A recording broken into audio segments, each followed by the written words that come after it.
So then, welcome to lecture number 7 in Introduction to Lattice Boltzmann. So last time we didn't have a number because it was not really a lecture, but we'll keep this as number 6, and that is now session number 7.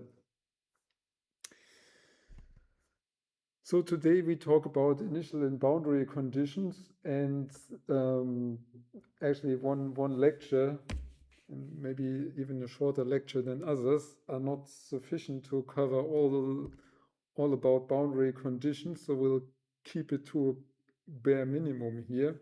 But even if you are already familiar with the bounce-back boundary condition, I believe that there is something new for you anyway here.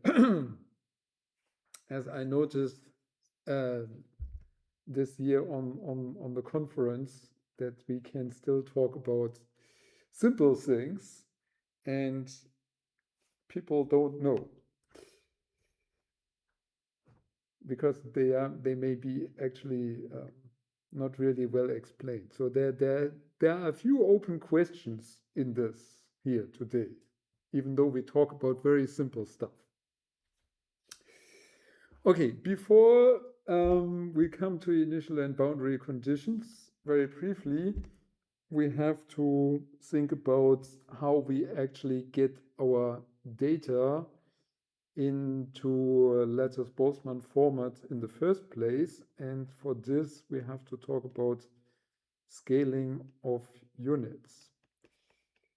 So one thing that's very important in Lattice Boltzmann is that we do not use physical units. Yeah, and this is really serious. So I had a postdoc 10 years or 12 years ago here, was implementing something, and it never worked. I looked in the code and everything looked correct, and I checked and checked. And then I noticed he was using physical units in his collision step. Okay, so Lattice Boltzmann does not use physical units. Lattice Boltzmann uses lattice units. This means we have our velocity always comes in grid spacings per time step and not in meters per second. Yeah. So this is very important for us, and this has to be taken into account.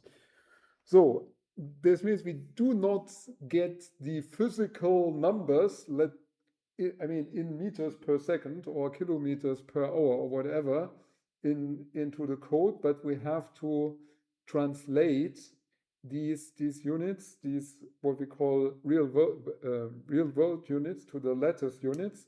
And if you want them later in the physical way, then in your post-processing you have to you have to recalculate them.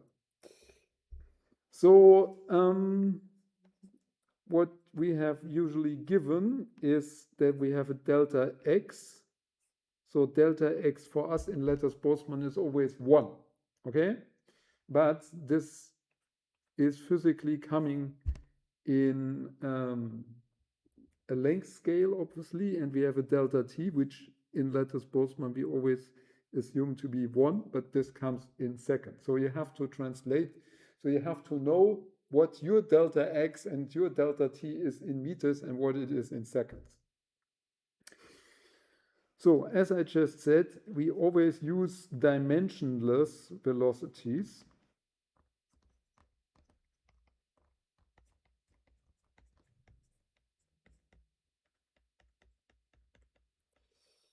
And these dimensionless velocities are given by dimensional velocities, which I indicate by this asterisk. And then we have to multiply them by the size of the time step divided by the size of the grid spacing. And this will make this thing here non-dimensional, yeah, because it's the inverse of the units that we have here. So this thing here is the dimensional velocity.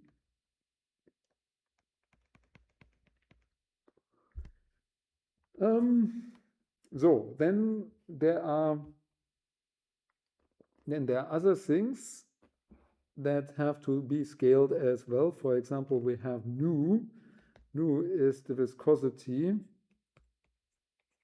Okay, I should say probably to be the kinematic. The kinematic viscosity in lattice units.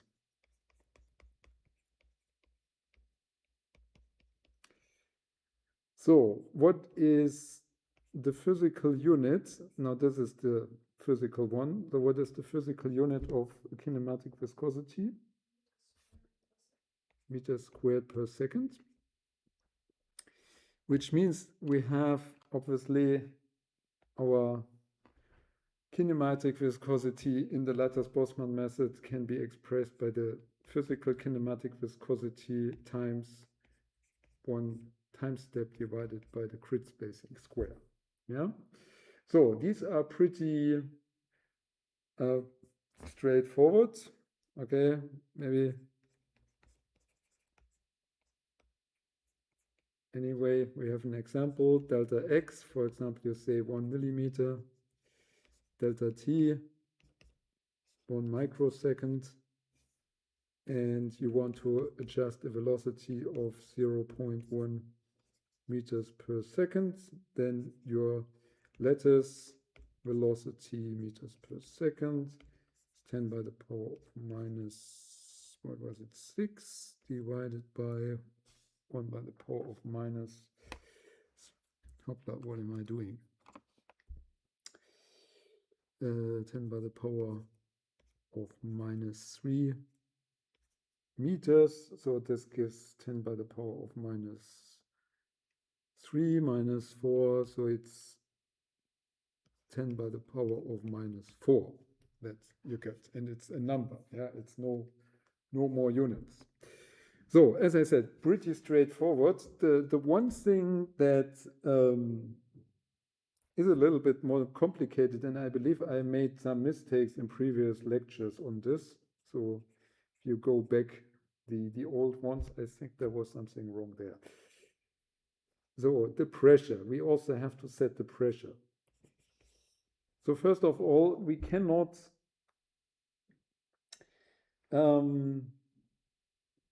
because in Lattice-Boltzmann we made the small Mach number assumption in order to get, so we to get to the Navier-Stokes equation with so few speeds. This implies that LBM works only for small pressure variations.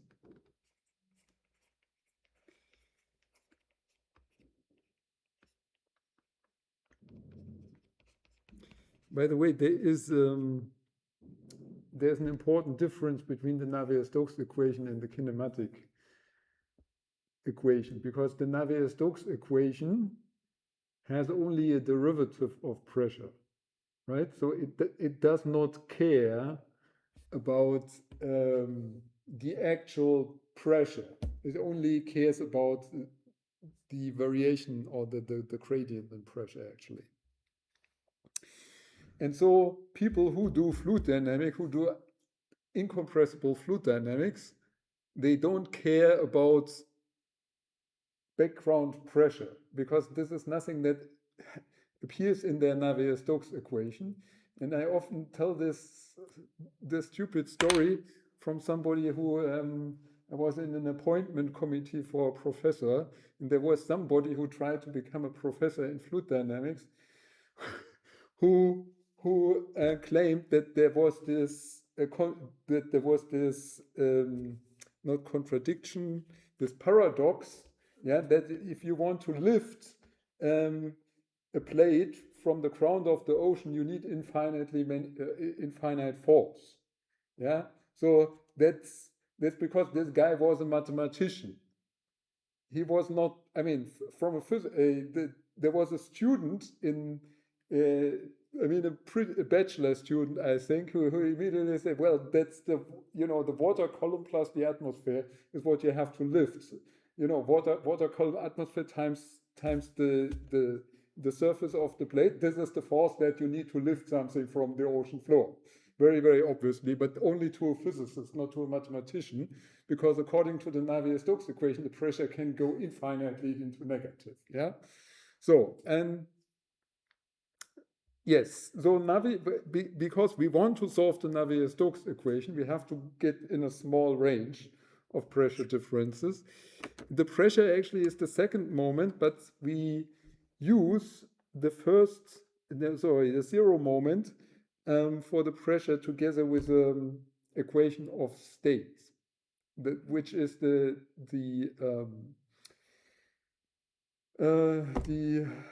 ideal gas law. Yeah, P pressure times volume is K Boltzmann T, and now we have to specify, and that this K Boltzmann T is basically the speed of sound squared.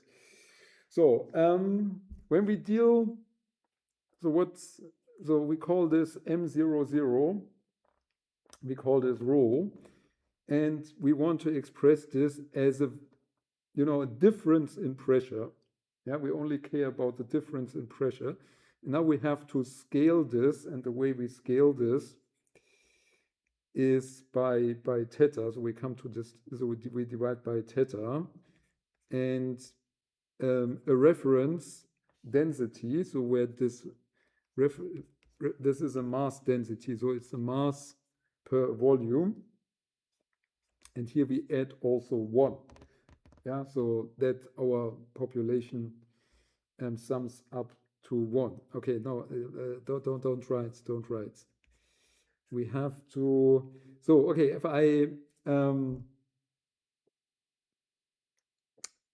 if I divide pressure by density, what I get is a velocity square, because this is basically the speed of sound times the density. This is our equation of state.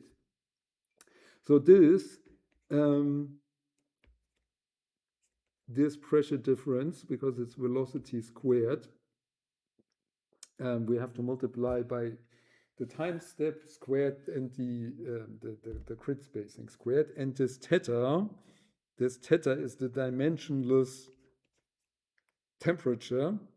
Okay, I should probably write this.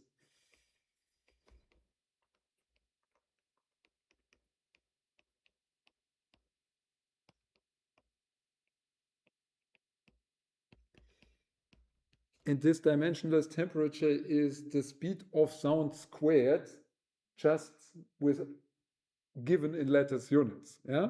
So we remember the speed of sound that we were using was always 1 over square root 3 delta x by delta t. Yeah. And so this theta is this thing without the dimensions. So basically the dimensions, so if you multiply this by the dimensions delta x squared divided by delta t, you end up with this, so cs square basically is theta delta x squared by delta t squared, right? Yeah. So that's the one thing that may be a little bit more tricky. Okay. So done with scaling, let's go to the actual first topic, which is the initial conditions. So last time we already thought about initial conditions. There is one typical error that I always observe with people being new to Lattice Boltzmann, and sometimes it's people who are not new but still make this error. So we like to set initial conditions to 0. But here we deal with populations. So with a distribution function. The distribution function has to be a positive function from a mathematical point of view. So later we will learn that we do not need to store this in a positive way. We can also store it in a little bit different way. So practically, that's not really the way it is done, but we'll come to this later. From a mathematical point of view, the distribution is positive. Yeah, and this is, by the way, something that's discussed in the literature and in conferences a lot. Yeah, because so what happens? I mean,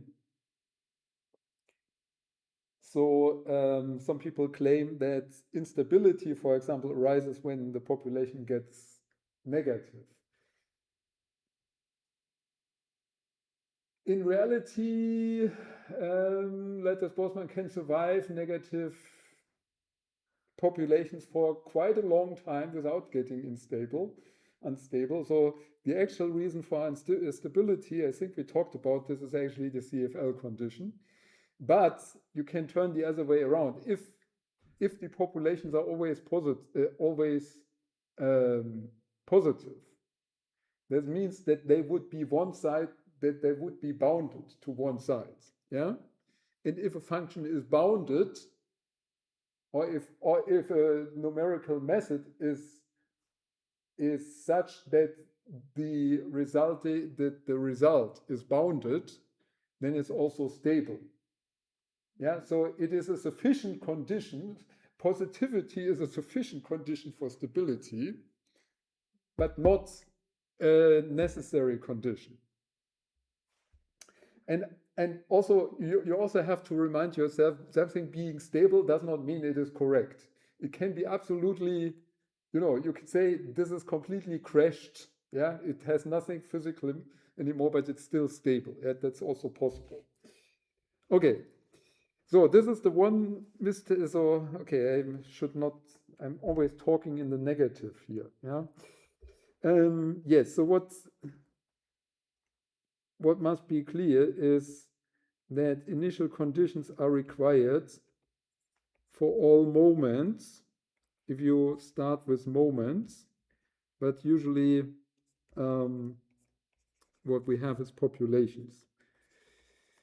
So by now you know, of course, that when you have moments, you can calculate populations forward and backward. Yeah, populations.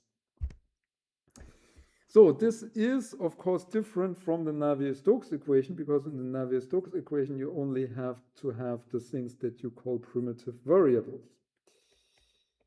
So here you only need the velocity and the pressure. So that's different in Lattice Boltzmann. But okay, let's suppose we do it the way as in the Navier-Stokes equation. What would we do? Yeah. So we know that there is an equilibrium, and this equilibrium only depends on these primitive variables, right? So then we could employ the very popular equilibrium method, saying that we have given u at the position x and at time, okay, so that's supposed to be time equal to 0, and rho, yeah, so we have to make the connection here. Unfortunately, we always have to make the connection between pressure and density here through the equation of state, yeah?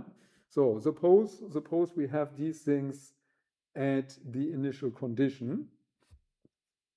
Then what we can obviously do is we compute the local equilibrium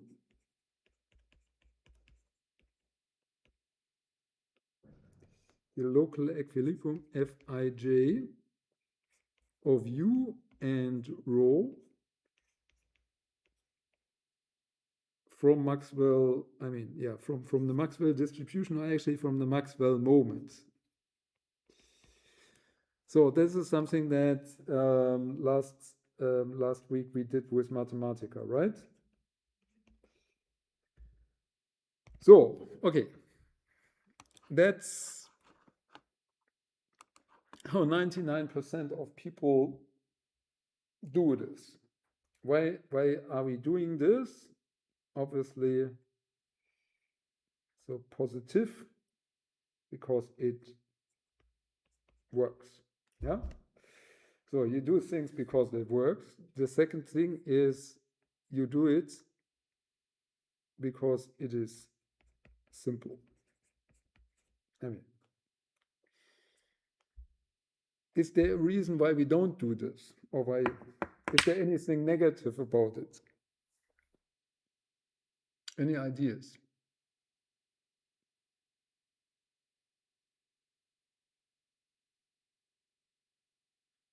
Why should you potentially not do it?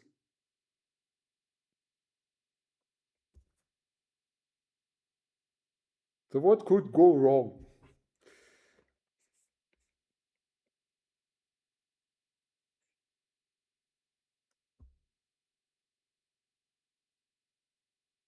What could be wrong when you do it like this?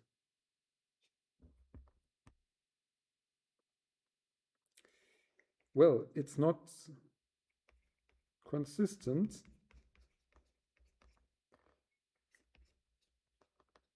from second moments onwards. Or I should say, at least not necessarily, right? So what's the problem with second order moments? You remember we did some Taylor expansion, and okay, maybe next week we'll understand this even better. Yeah, but I wanted to because next week is very important lecture on asymptotic analysis. But I wanted to get to the boundary conditions first, that we can go on do some programming. So, but we already did the Taylor expansion, and we already know something about the second order moments. We need also Hermite spaces. The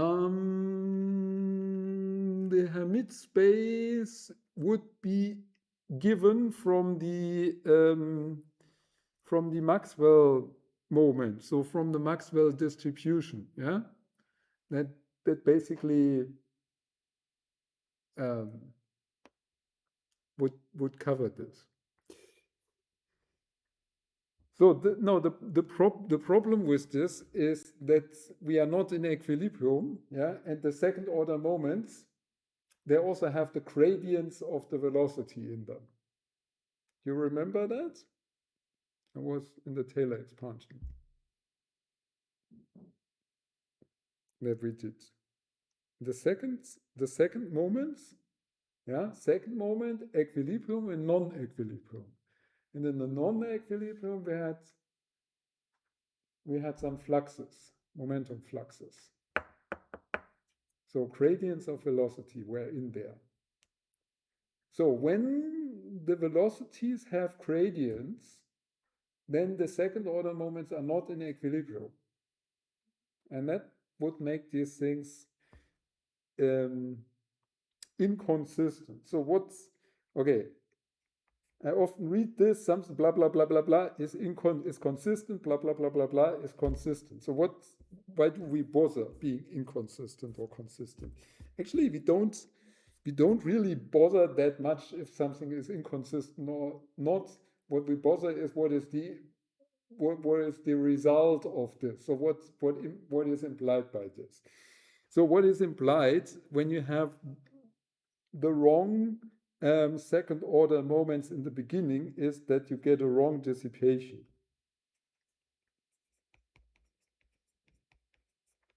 So this is like your fluid behaves like in the initial conditions, or briefly after the initial conditions, the viscosity would be much larger than it is supposed to be. Yeah.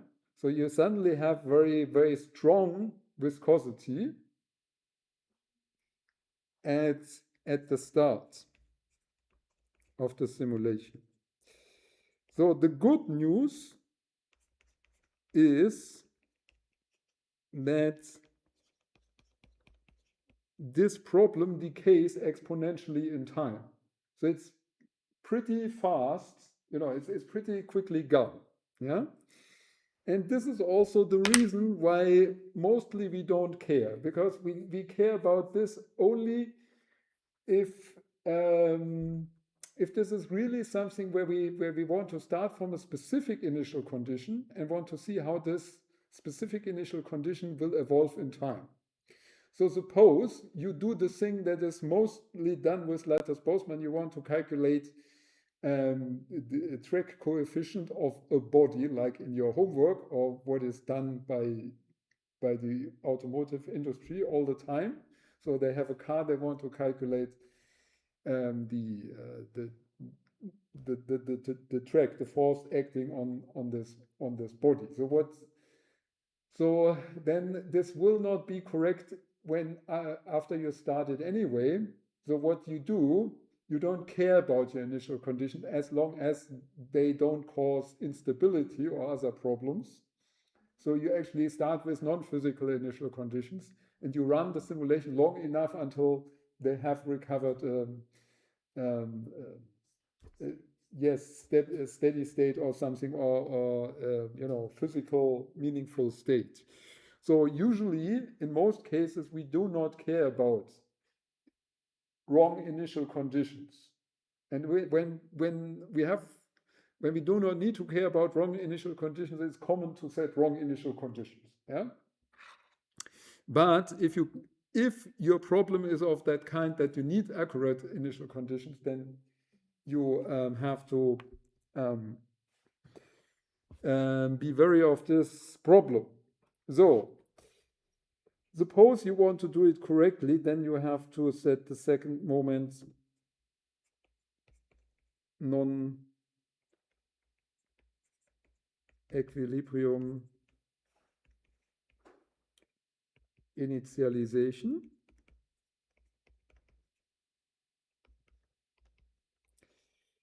So there are certain problems where this is actually very important that you do this correctly.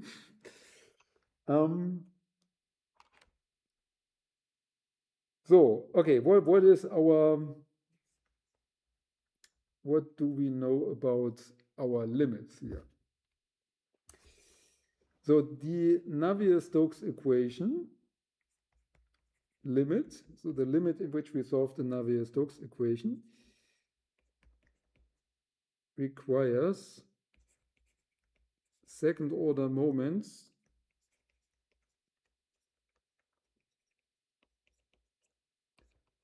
to be second order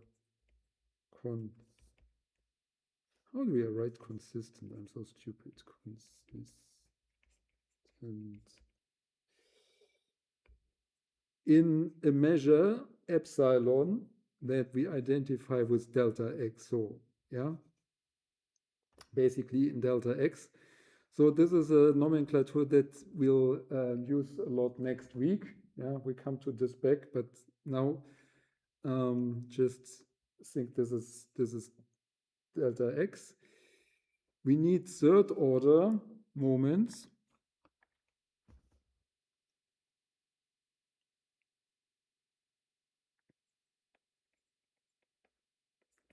only to be first order consistent, which means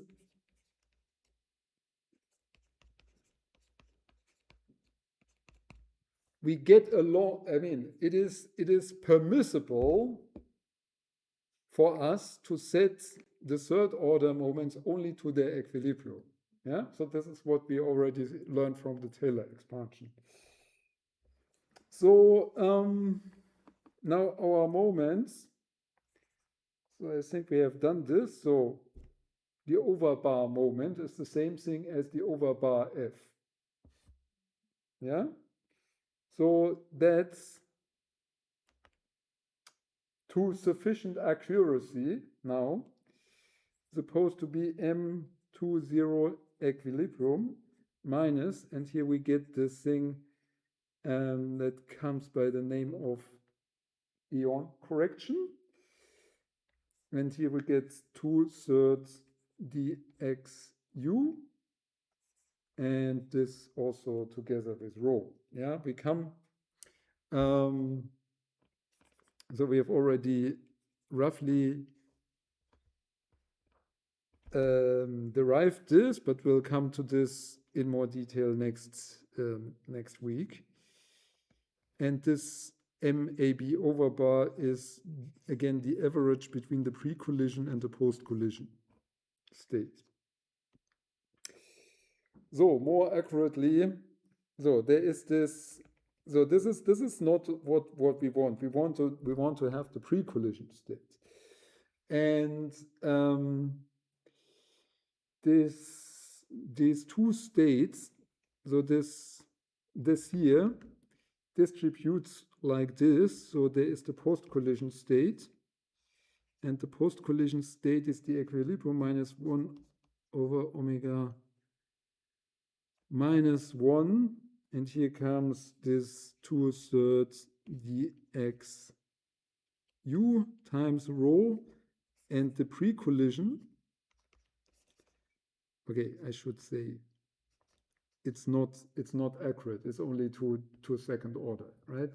So you should not write an equal sign here. It's sufficiently accurate. So the pre-collision state looks like this.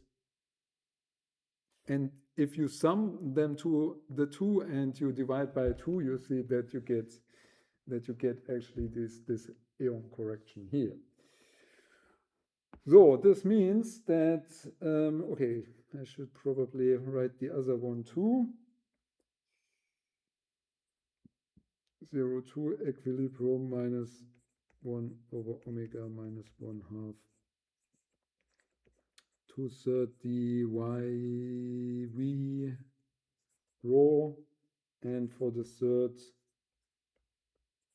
order it is sufficient. For the third order it is sufficient to say that they are in equilibrium.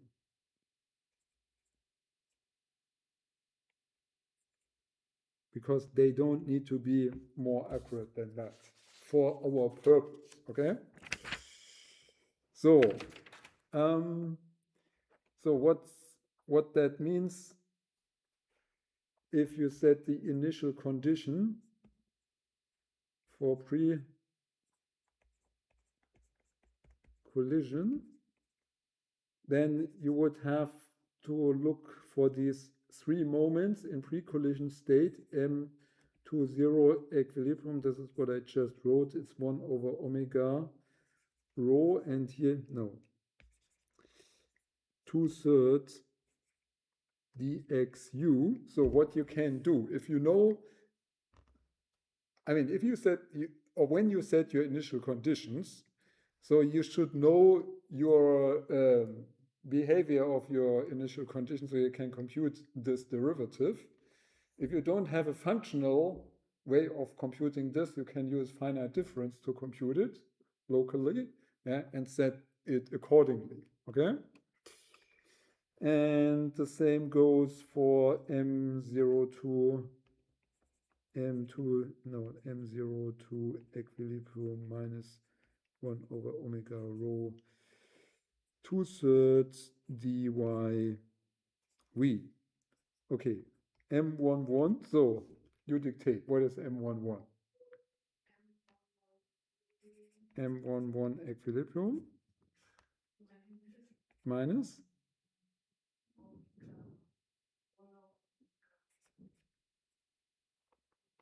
rho 2/3. Oh my God, I've written 2/3.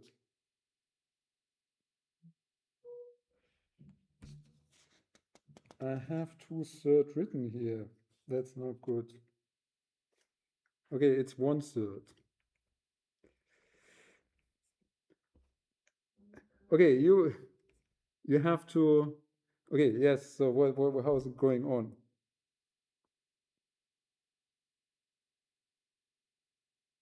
So there's dx on what? Anybody online? Dx what?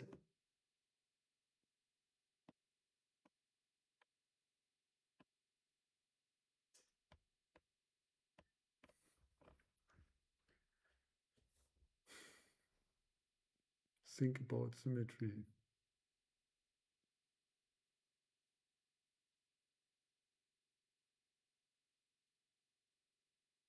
Okay, you don't need to know it.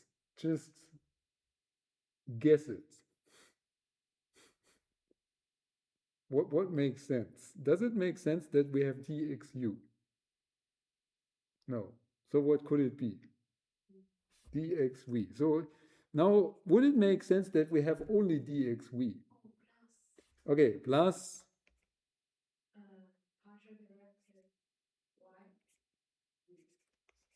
Okay, and I'm pretty sure there is a 1/3, but it's wrong. It's not written on my. So if this is so next week we do the asymptotic analysis, and then we derive it, and then we see whether it's 1/3 or 2/3. Okay, because I believe it's 1/3 here. Okay, we leave it with this for the initial condition, and now we come to the more important or more complex topic of boundary condition.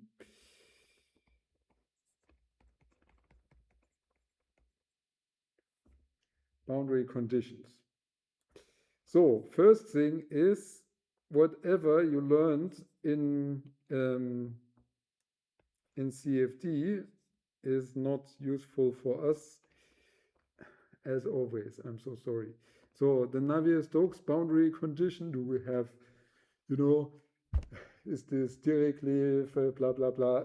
All of that is not really working. They are not compatible because we do not set initial conditions for pressure and velocity, but we set initial condition for boundary conditions for the populations. We need boundary conditions for the populations that somehow work as if they were boundary conditions for either velocity or pressure or a combination of them. So BCs for populations. And now there is historically two things to distinguish, and actually this is something what I always have to look up, because so this is obviously not my naming, but there is this way of naming them. So they are so-called wet boundary conditions and dry boundary conditions. I don't know why they are called like this. So the wet boundary condition is based on the node. So it's node based. Yeah. And in order to understand this, is there roughly enough space to draw this here? So we will be using the characteristic diagram today a lot. Yeah. So I remind you, the characteristic diagram is here we have the one x dimension, and here we have t, and here we have our collision times and spaces, and here so they go on, and here would be the last node, and we would put our boundary condition here. Yeah, and so, okay, so you have to remember the particles are moving this way, they can also move this way, yeah, from node to node. So I don't draw them now everywhere. So, and here, down here, we have the boundary. So that means that we have the boundary imposed on a node, on a lattice node. And this is something that was apparently very popular in the beginning and also a little later. I'm not completely sure, you know what, I'm putting this on the next page because I want to write something below. And then it's easier if I have it this way. So I want to write something here.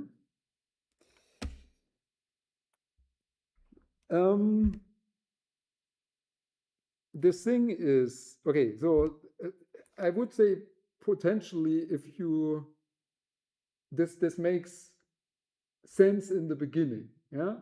So, and I guess if you consider yourself a beginner, it hopefully makes sense to you that we put the boundaries on the nodes. And maybe that's also the reason why the popular textbooks will usually come with this.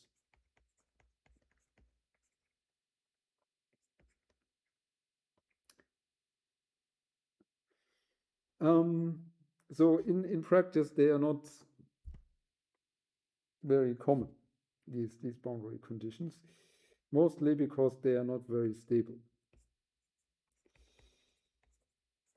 But they are taught, I mean, that's always funny, yeah? If you go to a university, you usually don't get the state of the art taught, and I also don't teach the complete state of the art here, yeah? But sometimes you get really basic stuff taught in the university. I think you have made this you have this experience. So I mean, this is something 30 years ago they were very popular, and the paper gets cited and cited over and over for whatever reason, even though it doesn't work. So it's not very stable. Then the next thing is it is orientation dependent. Yeah, so you can imagine, so it depends very strongly to what side you have the wall, whether you are in a corner, whether you are on an edge or on a wall. Yeah, so you will have different numbers of populations that you need to have boundary conditions for. So it's also difficult to generalize.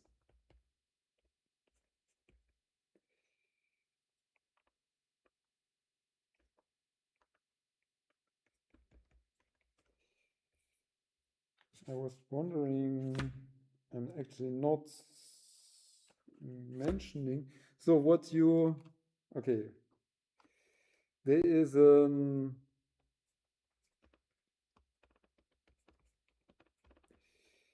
I have to,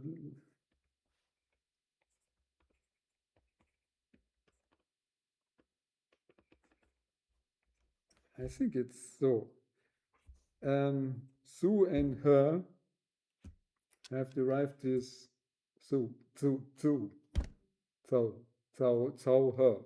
her.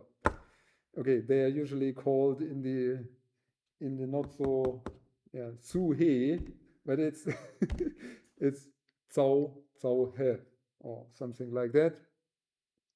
They invented a boundary condition like this, which I will now not specify. I find it very interesting that almost everybody in this course or in the previous years does their homework with this kind of boundary condition. Even though I always tell them don't use them, and then they, okay, now let's have a look. How does this work? Yeah, you'll find this. I mean, the example codes that you find in on the internet, they very often will have this. And also, if you just ask ChatGPT to write you to write the Lattice Boltzmann solver for you, which unfortunately is now very easy. So I checked this. So they will implement her boundary conditions, right? Yeah, because they are all over the internet. Yeah. So then when you use them, I know whether you learn from the internet or you learn from my lecture. So that's the wet node. So when we have the wet node, we also have the dry node.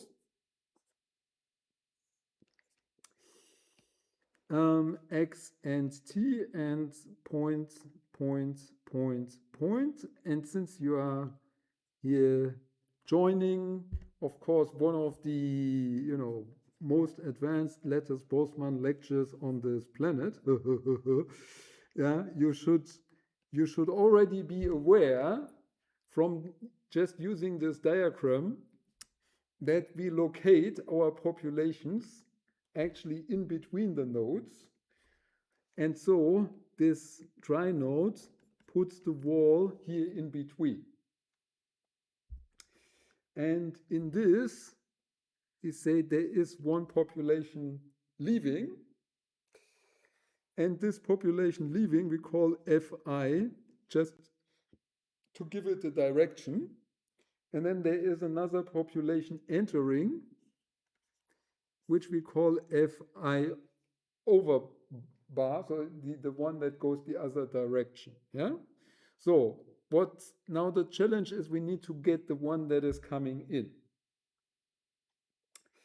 So here the boundary is on the link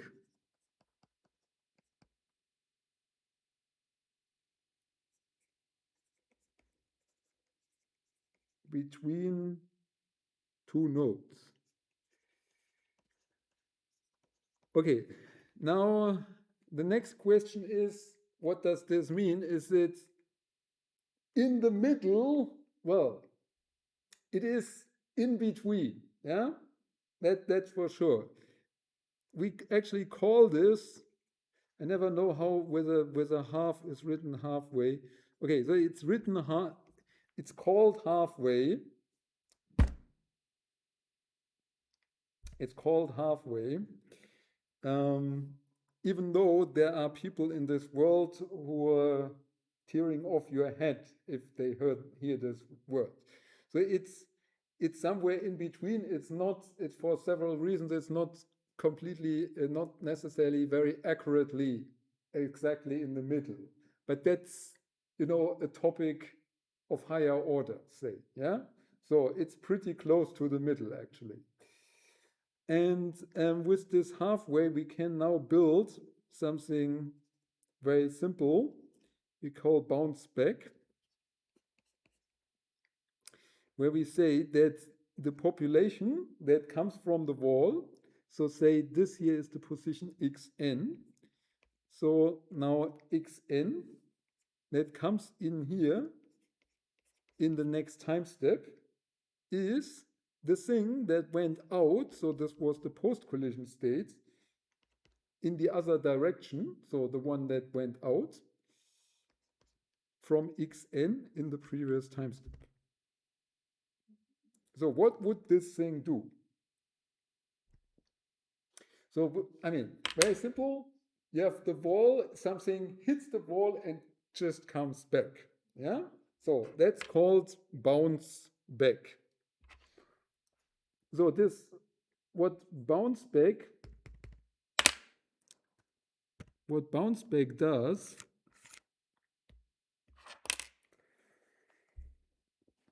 is it gives us a so-called no-slip boundary condition.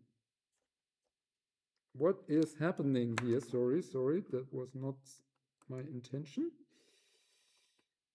Bounce bounce back. So we'll call this BB in the end of the. How do I get rid of this? No. So this is no slip. So no slip means that the velocity in this position is 0. So it does not slip. The fluid does not slip on the wall. Yeah. So by the way, we don't call it non-penetration, even though it's also non-penetration. But no slip is stronger than no penetration. Yeah. No penetration would just mean it does not enter the wall, but it could still slip along the wall. Yeah. So there are also slip boundary conditions, which are not penetration, but no momentum exchange in the tangential direction. So now no slip, bounce back is a very basic boundary condition that has been used since the very, very early time of the lattice gas, so since 1985. I guess before many of you were born. I was already alive back then. So you should think that everything about this is already clear. And actually, this year I was on the International Conference of Mesoscopic Methods in Engineering and Science. So this is one of the two big Lattice Boltzmann conferences, and I was only talking about some nuances of bounce back. And actually, so I mean, my idea was, yeah, we know something about, but we never find this in literature, and of course we never find this in books. And I was curious if these observations that I made, and I thought that maybe clear or less clear, whether the really big shots in the Lattice Boltzmann method, and also the ones who are currently working on it, whether they knew. And actually they did not. So it was new to them, even though it's, and I think it's also not completely well understood. Okay, I give you an alternative to the bounce back. And this alternative to the bounce back, we call the delayed bounce back. And this delayed bounce back is often used instead of the bounce back, the usual. Okay, so one thing that came in this conference then is, what do we call the usual bounce back? Yeah, so is the one that I showed here, is this the usual bounce back, or is the delayed bounce back? And the usual bounce back, because the delayed bounce back has the advantage that it's usually easier to implement. And we'll see this when we come to the exercise later. Yeah. So I hope we have enough time to do both. Yeah, and then we see the difference. So for practical reasons, because it's easier to implement, and not so much because people think that should be better, we may do something else. So we have X and T, and here are our nodes. And now I draw, because I'm talking about delay, I'm drawing one line more in time. So here's our, I should have used another color. So this is our wall. And here we have a population going out. So this is again Fi. And now, instead of this particle going to the wall, bouncing off and returning to the node, what we assume is that this is going all the way into the wall to the next node, and then it comes back. So the thing with this is, we can, it can be more simple to implement it like this, because all you need to do is to replace the collision.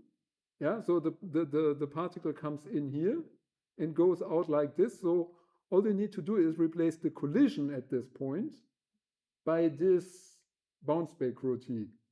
Whereas this thing here happens during the streaming. So basically, the no delay bounce back is a bounce back during the streaming, and the delay bounce back is one that happens during the collision. Yeah? So, and the equation that comes out of this is then like this. So we have t plus, so the difference is we have 2 delta t. So that's the only difference in the equation, that we get a 2 here, right? F I asterisk x n and t. So what is the difference? I'm going to do something that I've never done in this lecture so far. I'll pick up some videos. So I was giving this I was giving a talk, and for this I prepared I prepared a few videos. Now I'm playing some of these videos, yeah. And so we will come to this later in the exercise, but let me just show it. So I only show 2 of them. So this is the delay bounce back, and let me see whether this gets visible to everybody. Okay, so what we look at is the famous lid-driven cavity. So there is a lid here that's moving in this direction. And here I show you the velocity magnitude.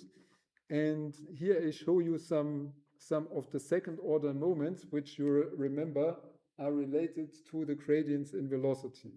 Yeah. So this here, so this the M11 is the one that was related to dx, y, and so on. And here we have the other one, and this up here is basically kind of actually of the divergence. So this is kind of the third moment, the non-equilibrium. Sorry, the non, not the third moment, the non-equilibrium trace of the second moment. Yeah. So without the pressure here, the pressure subtracted. Okay, let's see this again. So this is it's a little bit better model than we are using in our simulation currently. Yeah, but it looks relatively reasonable. Yeah, and we let this run until it goes in a steady state. Unfortunately, I've forgotten what the Reynolds number of this was, but I believe that the Reynolds number of this is in the order of 1,000 to 5,000. Yeah, I do not remember here, but this is how it looks like. Yeah. Okay, so this is using the delay bounce back. So, by the way, I mean, what would you consider to be more accurate? We can make a vote here. Delay or no delay boundary condition?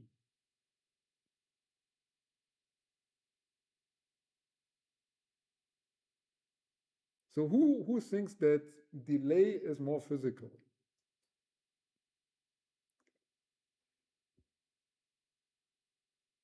So does it mean you don't believe that delay is more physical? So who believes that no delay is more physical? You don't have a lot of opinion. Okay, I mean, so from the timing perspective, I would say, okay, you go to the wall and you return right away, right? That should be more physical, right?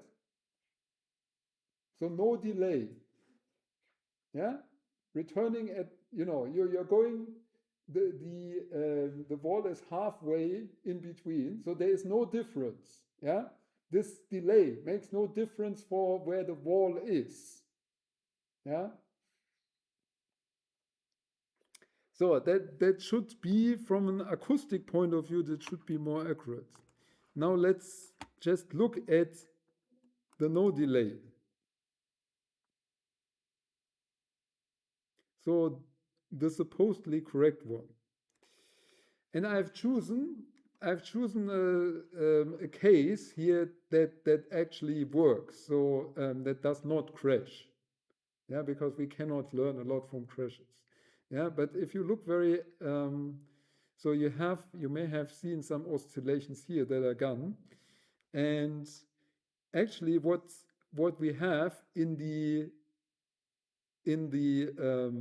steady state, so I run it long enough that we get exactly the same result in both cases.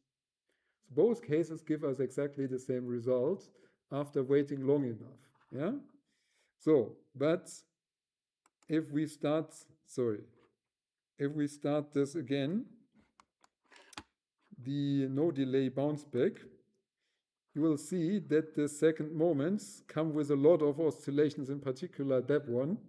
Also, you see the velocity, you'll have oscillations here. And these oscillations, they will all disappear when you wait long enough. Okay? So, again, so with having this in mind, looking at delay. Again, it's pretty slow. Okay? Now, in the delay version, there are also acoustic waves going on, but there is absolutely no oscillation.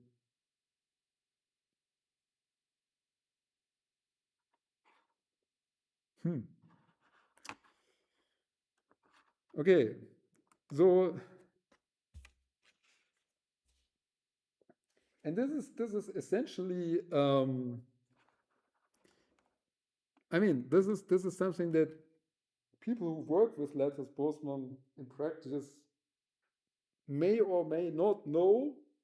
Yeah, I was especially curious whether others know this. I think I kind of knew this for some time.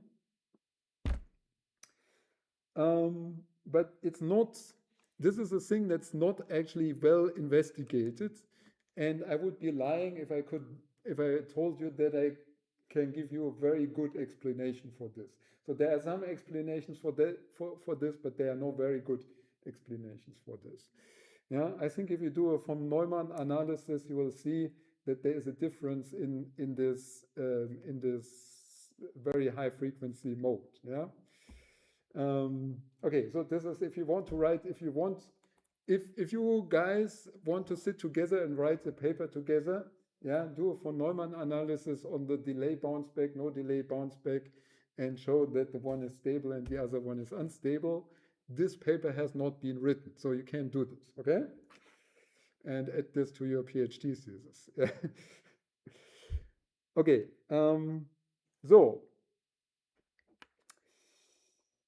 that's for the very, very simple bounce back. So bounce back is a velocity boundary condition, and the velocity that we set is velocity 0. So naturally, we also want to have a velocity that is not 0, and this we call velocity bounce back. Velocity bounce back. So I will now be nasty and write everything in the non-delay version. Yeah, everything that comes from here on, you can write in delay version or no delay version. And sometimes you need no delay for other physical or, for specific reasons. It's not possible to add this delay. Yeah. So, but anyway, yeah, depends on your setup.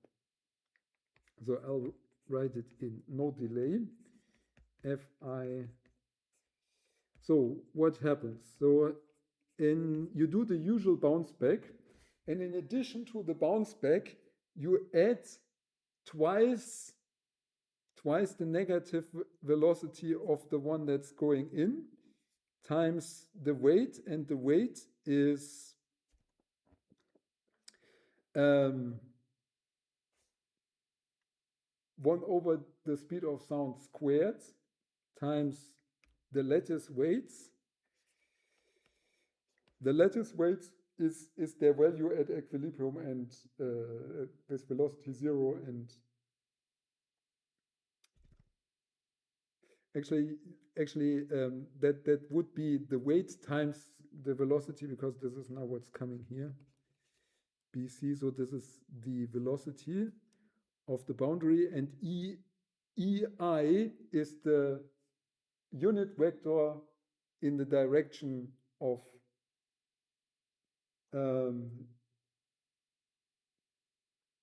no, not the vector in the, it's not the unit vector, it's the CI. So it's the vector in the direction of the lattice node. Yeah, so it's not a unit vector, because if it's going diagonal, it would have length square root 2, right? So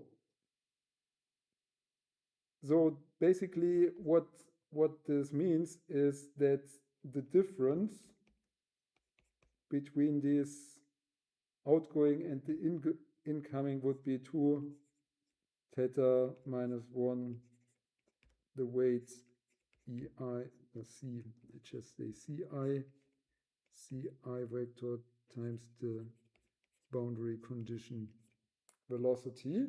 So the difference between these two things, okay, you notice the one is before collision and the other one is after collision, but the difference between these two is given as the velocity. Okay, we come to this. We're going to use this later. I want to have one small thing here in between, talking about pressure boundary conditions. Now I have to confess that this is what I'm telling you here is probably is similar to the Zohar boundary conditions, because this is again something that's not actually used that much in practice. And here I thought, okay, I should teach some standards, so I have it here in my notes. Recently, I let one of the students here implement it, and it didn't work properly, and I will tell you why. And later we'll remove this and replace it by a different pressure boundary condition. But this is a standard textbook pressure boundary condition, and it's called anti-bounce back.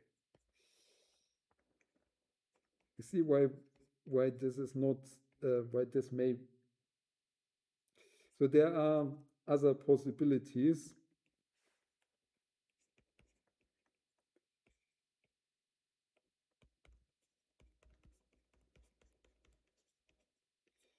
And actually, in our code, we don't use anti-bounce back, or at least only in very specific cases. So this anti-bounce back, so at least you should know what it is. Yeah, Fi. I mean, it can also be very useful, but it has its shortcomings. So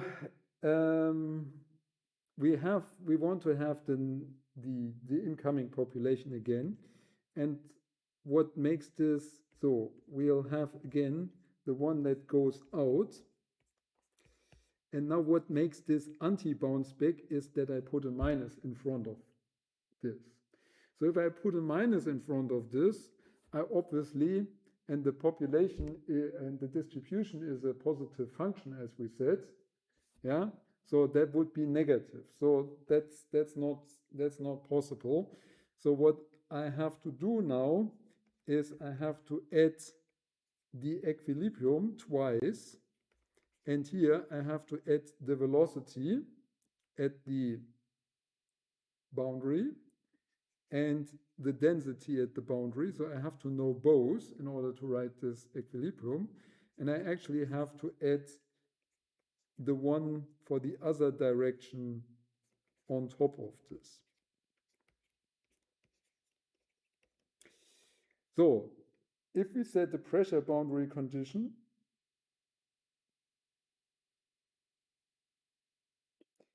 we need to know, so we don't necessarily know this UBC. So what is done with this UBC usually is we take this from extrapolation. So you see, it's already getting a little bit complicated. We look somewhere inside the domain and copy this from inside the domain to the outside the domain, assuming that there is no change in velocity across the boundary. And then we already see that there is a problem, because what we can now do is we can put this on the other side again, seeing that we have this Fi before collision plus Fi after collision, F minus I after collision, the one that's going out, plus the one that's going in. This becomes Fi Eq plus Fi in the other direction, Eq. And if you remember that this here is actually an even operation, yeah? So this gives you a second, so this has even moments, so second moments. Basically, you imply that this here is an equilibrium. And if you imply that it is an equilibrium, you're implying that there is no gradients in the velocity on the boundary. And that's not true. Yeah. Therefore, you may end up with distortion of your flow field on the boundary if you use this kind of boundary condition. By the way, there is something very important that you also need for your exercise, and I may not have told you. I have some additional. So during COVID, when we couldn't make any exercises, I made these additional small videos, which some of you may have seen already. Yeah, so let's Boltzmann one page at a time and so on. And in this, I explain a little bit a few things that are not very prominent in the lecture. But one thing that is also covered there, but which you will certainly need in your homework, is to measure the force that is acting on a boundary, because this is how you compute your track force and your track coefficient. Yeah, and the very simple thing that you need here is this here, namely, this is the measure of the population going inside minus the one going outside, or plus the one going outside. Yeah, and this we call the momentum exchange. So this is the momentum exchanged with the wall in the direction of the wall, obviously, right? No, in the direction, not the direction of the wall, in the direction of the velocity of that population. Like you know, this is what you learned in high school. Yeah, you throw a ball to the wall, and the momentum that the wall takes is twice, okay, so this is what they tell you in the high school, that it's twice the momentum of the ball, because they assume that there's perfect reflection. But what it actually is, it's the momentum of the ball going in plus the momentum of the ball going out. So if the ball will stick to the wall, it will have only, the once the momentum. If it comes at the same velocity back, it will have twice the momentum. Yeah, and this is exactly the same thing here in lattice Boltzmann. When populations go into the wall, they add their momentum, and they come back, they also add momentum there. Yeah, and this is all you need to compute the force acting on a body. And this is very, very, very different from what you have in the Navier-Stokes equation. Because in the Navier-Stokes equation, you have to integrate the fluxes, so you have to add the pressure and the stress. They are separate terms in the Navier-Stokes equation because you need the momentum flux. The momentum flux comes from from the pressure and the gradients of the velocity. So you have to integrate the gradient of velocity over the contour of the body. In lattice Boltzmann, you only need to add the populations going out with the ones going in. That's all you need. Much, much simpler. Okay. So now comes the interesting part before we come to our most interesting exercise, the off lattice. I've been talking too much, so I have to speed up a little bit for us. So off lattice, yeah. So we are on a Cartesian grid. This is not good because the reality is not living on a Cartesian grid. Boundaries are not always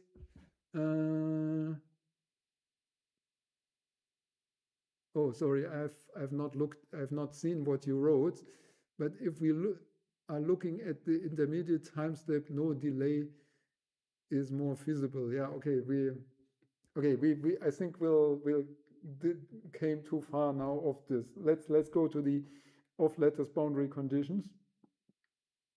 So walls are usually not right in the middle between nodes, right? So we have to place them in a different location. And for this, we usually do something that's called interpolated bounce back. So this is at least one possibility. Interpolation. And the first one who did this was Bozidi et al. In 2001. So, and they introduced the concept of the subgrid distance, Q. It's always called Q. Q is the fraction of Ci, so this is the direction Ci delta x actually, between the last grid node and the location of the boundary.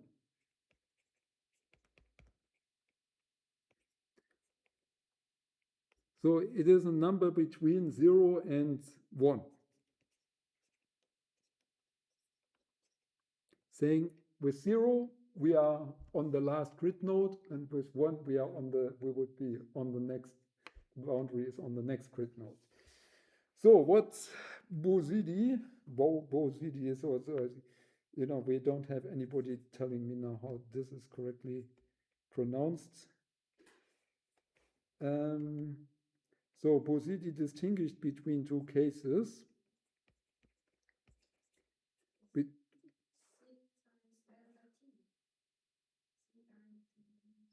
No, it's this is okay. Now it's okay, so this is not,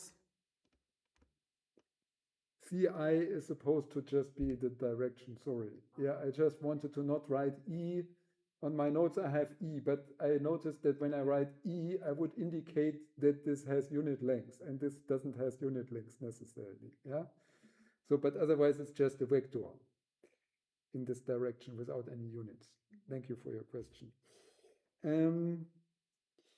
So we distinguish between Q being smaller than 1/2 and Q being larger or equal than 1/2, or at least Busidi did this. So now we have to use the characteristic diagram. By the way, this is not how Busidi did this. So this is kind of a little bit more modern way. So let me see that I do this correctly. So now we assume Q is smaller than 1/2. So here would be the next point. This means if it's smaller than 1/2, I have to put the wall closer to here and saying that this here is Q, this distance is Q delta X. So this here is Xn, and now we have a population that would be, should have a different color, that would be going out, and we would have a population that would come this way, yeah? So what we can now do is we can interpolate between these two outgoing populations such that this will be, sorry, not like this. Such when this bounces off, it arrives here. Yeah. So, and this is then written as the one in the next time step. So we do a linear interpolation.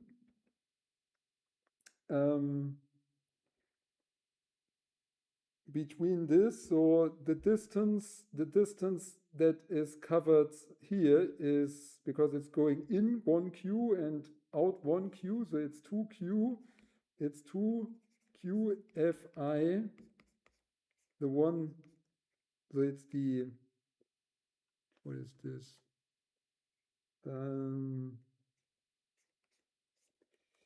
So it's 2Q, the one that is going out, and 1 minus 2Q, the one that goes,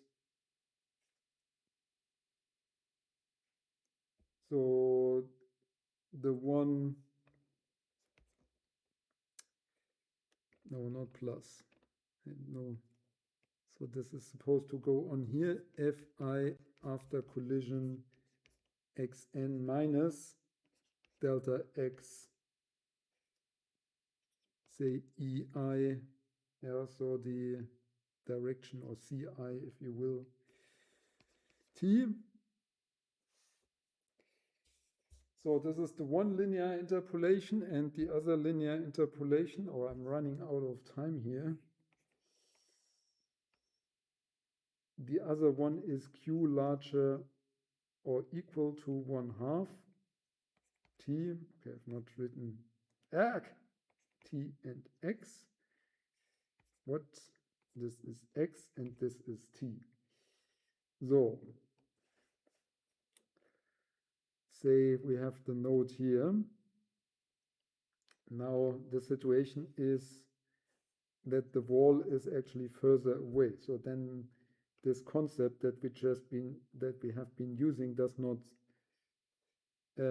work, because if we, you know, even if we interpolate from this one, yeah, it will not arrive here. Yeah, but this is something that we are going to use. So we'll take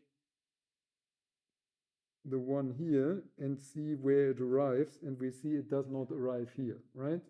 But we have also this guy going the opposite way, And if we interpolate between them, so this is Fi and this is Fi in the other direction,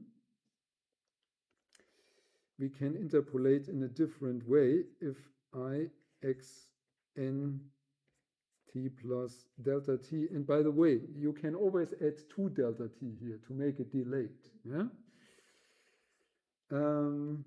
Equal to 1 over 2q. So now we are doing the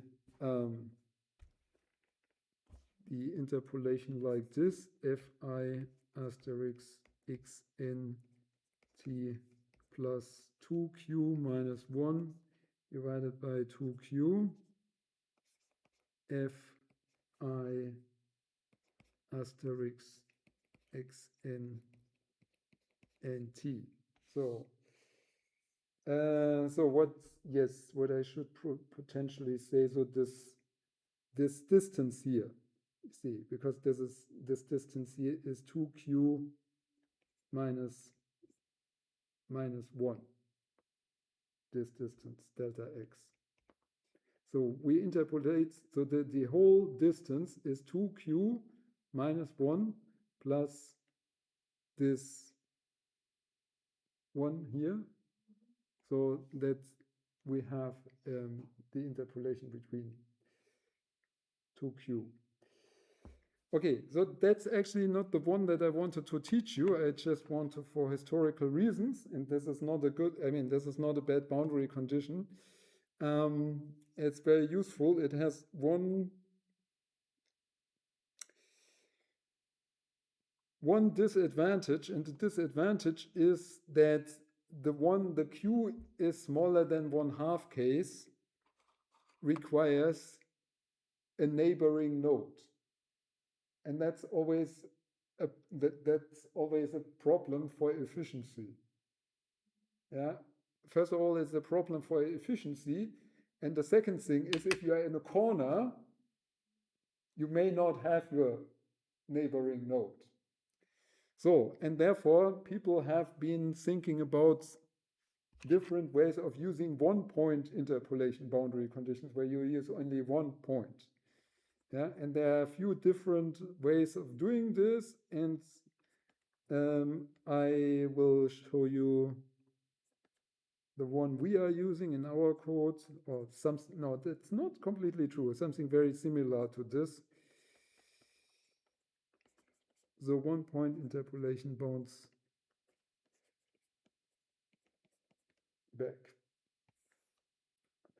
Okay, so that's now we are already running out of time, but okay.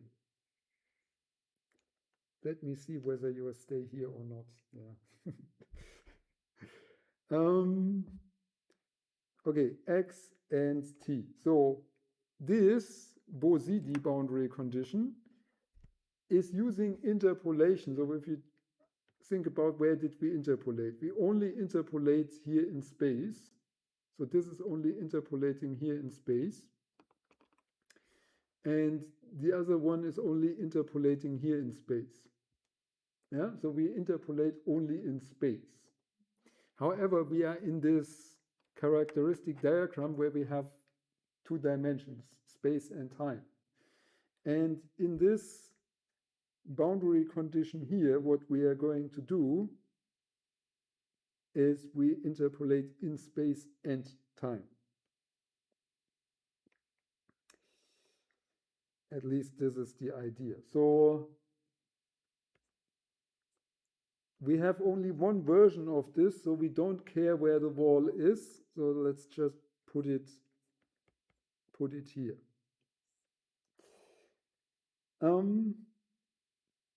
So that means that this distance here is q delta x. And when we add, now let me add this population here that goes to this place. So this is equally q delta t. Yeah. So now this is arriving at the wall here. we'll again call this the position of the node. This, for lack of anything better, I'll call position A, and this here I call the location of the boundary condition. And okay, I also give this location here the this is the virtual node inside the boundary, so I call it V. So we have these 4 locations in space. So the question is, how do we get actually here to the wall? Well, we have the population here, and we have the population here. And so we are interested in the one that is on the wall, say, okay, we go along the characteristics, so we move from here to here, Q delta T. Yeah, Q, not minus, plus Q delta T. So how do we interpolate this? So we have a distance here of Q delta X, and here we have a distance of 1 minus Q delta X, and here 1 minus Q delta T. Yeah, so this is the distance we are moving, and now we use the what is this law called? Then you have the balance law somehow. Yeah, so linear interpolation. Okay, let's just call it linear interpolation X. So the one that goes out here the one that, sorry, not the one that goes out here, the one that goes in here, the pre-collision state, because we are looking for the pre-collision state. So we have a pre-collision state up there, and by linear interpolation, this will be 1 minus Q, because if we do the linear interpolation, we always multiply with the Hebelarm, give me the words, what is Hebelarm? The lever, the lever. Lever. Yes, the lever. Of the other arm, right? And you get this plus Fi x now at the virtual point in the same, no, not in the same time, in the next time step, plus delta t times q. So now we need the pre-collision state at this virtual point. How do we get to the pre-collision state at the virtual point? Well, this sounds difficult, but it's very simple, because what is the pre-collision state in the virtual point is the post-collision state at the last point before the wall at the time before, because it's just moving in. Yeah? So then we can write the pre-collision population at the wall at time t plus q delta t as Fi x n. So the pre-collision state 1 minus q plus the post-collision state at the same node times q. So now we have the location on the wall. At the wall, we know that there is bounce back.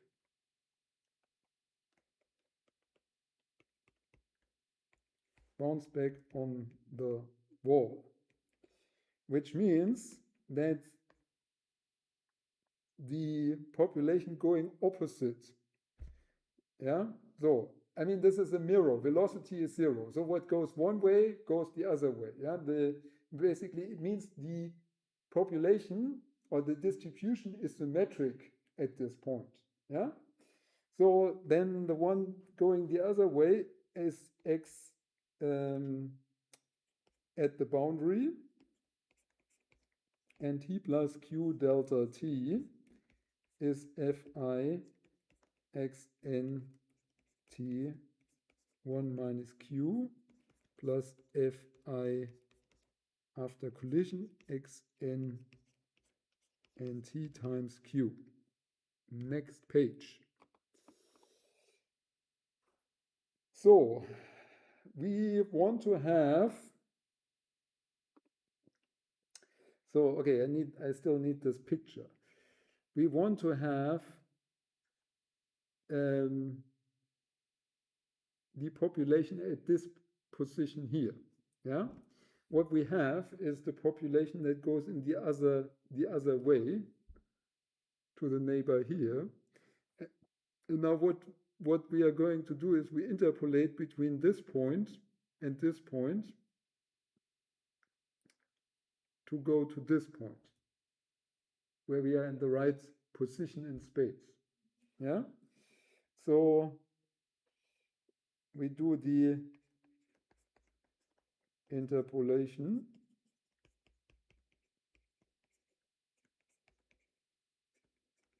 between fi, the one that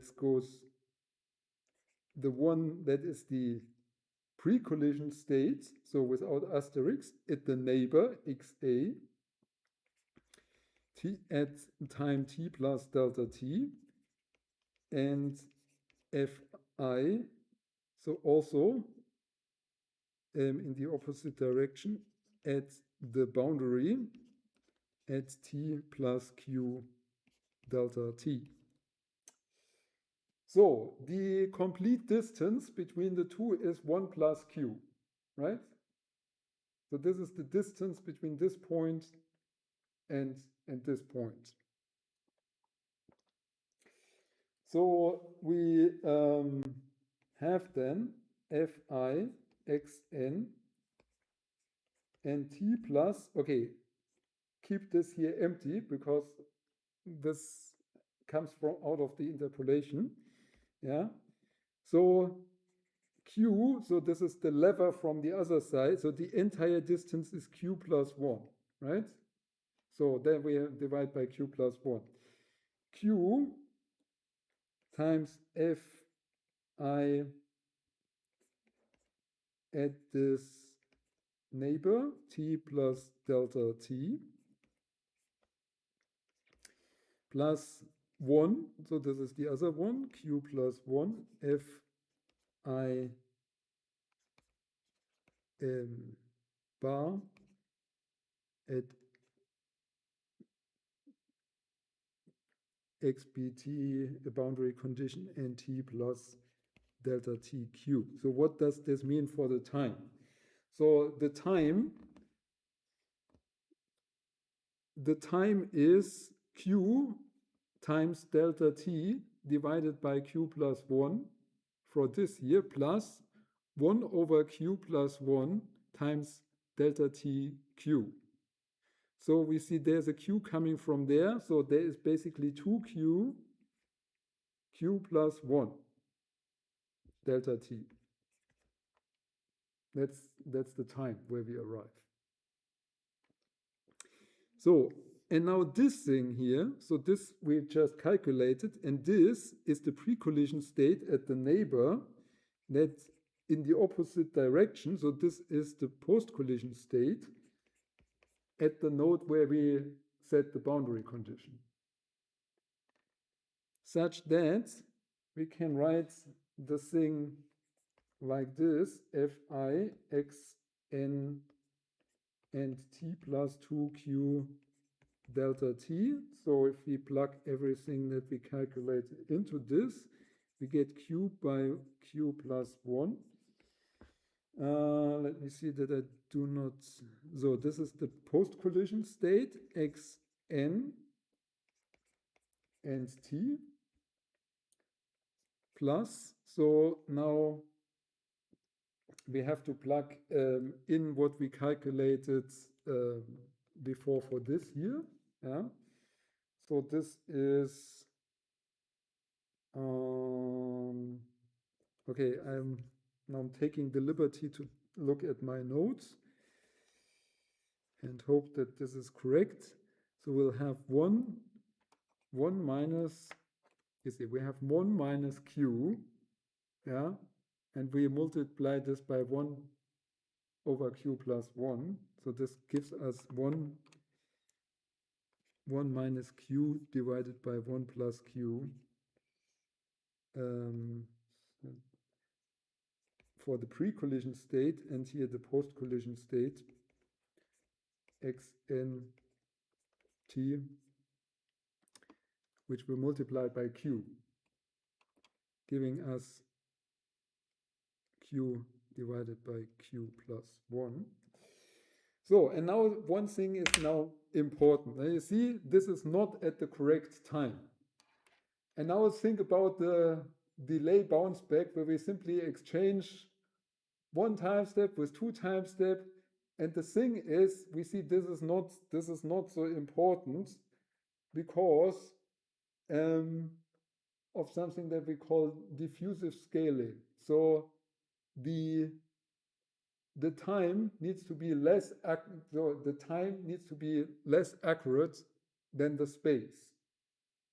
Yeah, or the time can be 1 order lower accurate than space by keeping the same accuracy. So this means that this is second order in space. That's only first order in time, but as we have seen with the boundary condition, it's actually mostly done incorrect anyway. And then what we very simply do is we ignore the time. You see, this is what I always do in my lecture. I'm ignoring the time so that I get over time. What? Sorry. Now it's writing again. We ignore the time and say, so this is our boundary condition at xn and t plus delta t. Or you could also say 2 delta t to make it delayed, and simply say that this is fi after collision xn and t plus f in the ingoing direction. So this is fi after collision xn and t, this multiplied by q plus 1 plus fi xn and t times 1 minus q divided by q plus 1. And it is your homework to figure out how to add a velocity to this. Yeah, because this is now bounce back, and bounce back goes together with a velocity, so you can change this by a velocity, and you can also do this with this boundary condition. Okay, so now we are deep in the time of the exercise. Any questions, or should we jump into the exercise? Jumping into the exercise. Okay. I have no cheat sheet today, so we have to improvise. But I have practiced a little bit. I thought about it a little bit. So, okay, we go into our simple LBM. Okay, let's, has anybody tried this out? I believe, looking at this,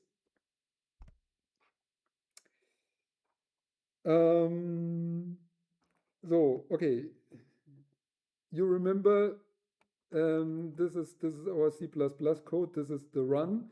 We use periodic boundary conditions. Now today we want to do something else.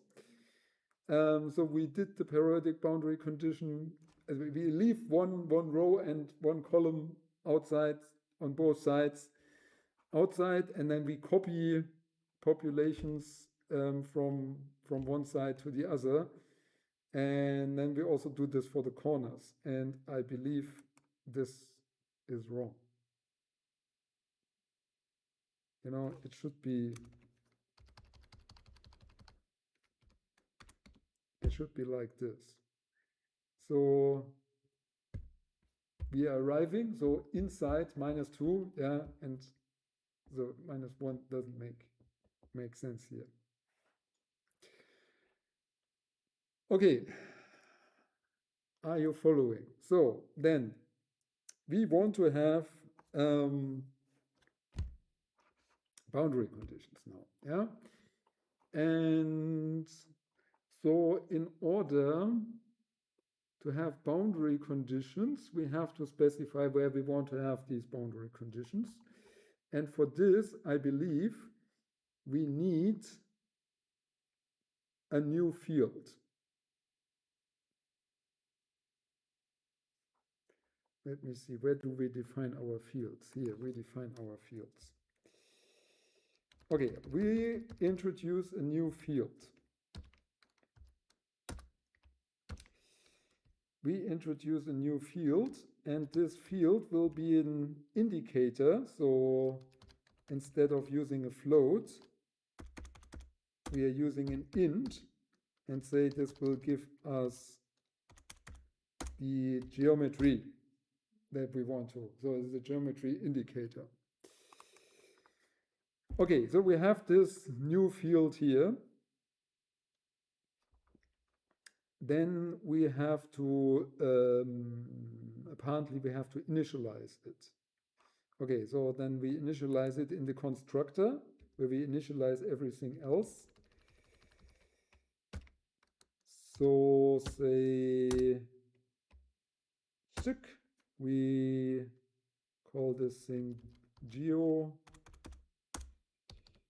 Geo, it's taking an int.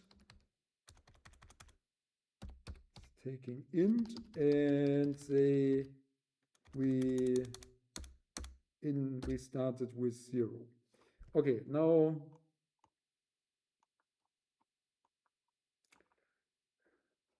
we need some documentation, I believe.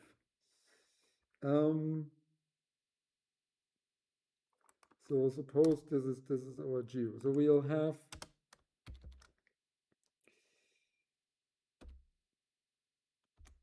say is equal to 0 will be fluid, equal to 1 say is we implement delay bounce back first because it's simpler. So this is delay bounce back, and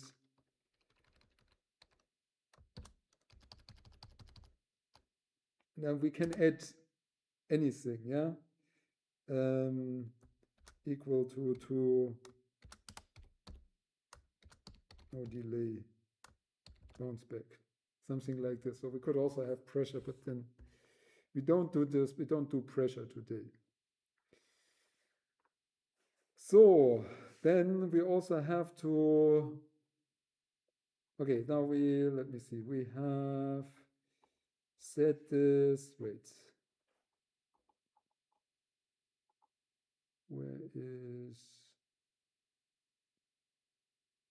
Where am I writing it here? Okay, yes, okay, no, it doesn't matter. So we initialize with fluid, okay?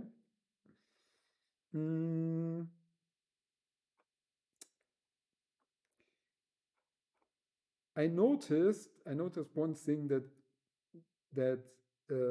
because we also don't have a lot of time, but I noticed one thing interesting here. While we set equilibrium, we also set the velocity.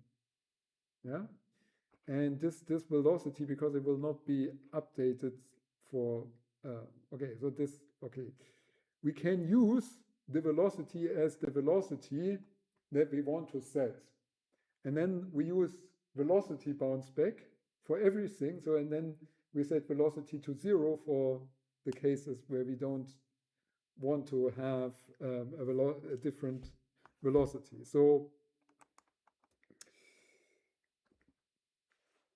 then I would simply say, okay, we need a function that sets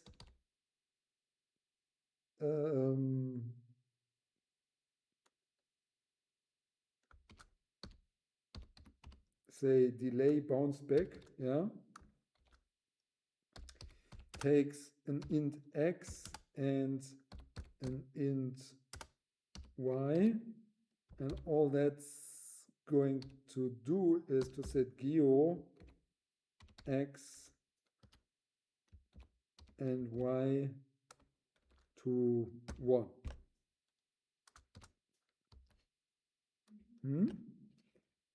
So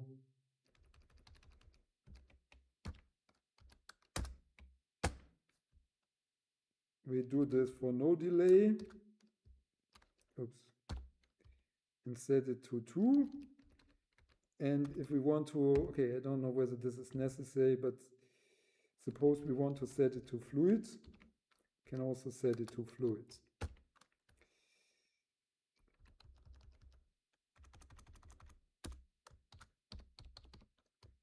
So then we set it to 0, so in case we want to change it over time. Okay, so right. So these things have to be exported somewhere down here. So otherwise they would not show up. So set fluid, set fluid.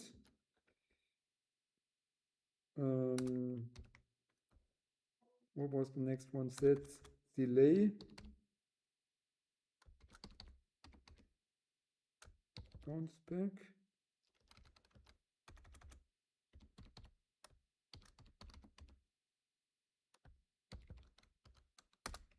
And then also set no delay bounce back.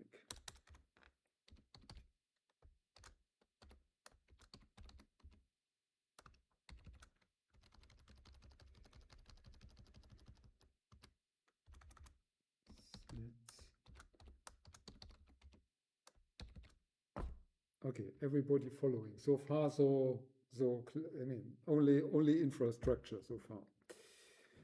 Okay, now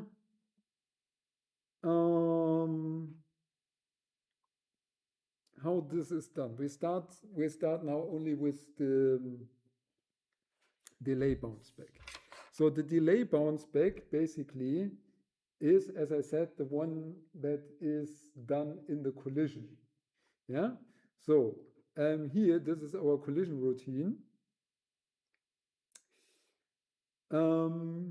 And delay bounce back can be imposed, and this is why this is often preferred, by simply checking during the collision whether you're a fluid node or solid node, and then do either the one or the other. So then let us just do this. We'll have this here if geo x and y is equal to 0, then it's a fluid. Yeah. So then I hate autocomplete. Then we are doing the usual collision.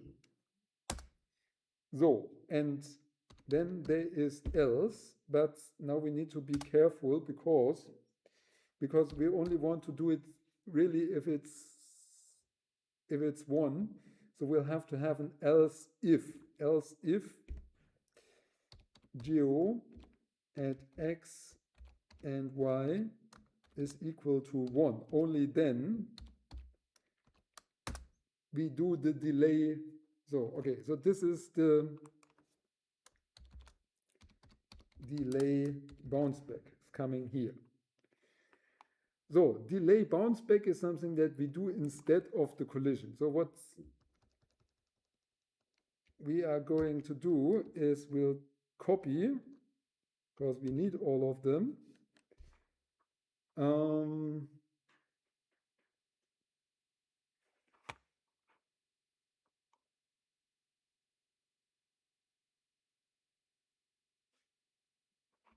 uh, 2, 3, 4, 5, 6, 7, 8, 9. Where's 0, 0? Here in the middle. Okay. Okay, technically we don't need that one. We don't need the 0 one. We only move the outer one. So how does this work? Oh my God, I have no cheat sheet. So the thing is, okay, what's coming in goes out in the opposite direction. So we'll have nothing of this thing of this back here. Let's first get rid of the actual collision operator, yeah?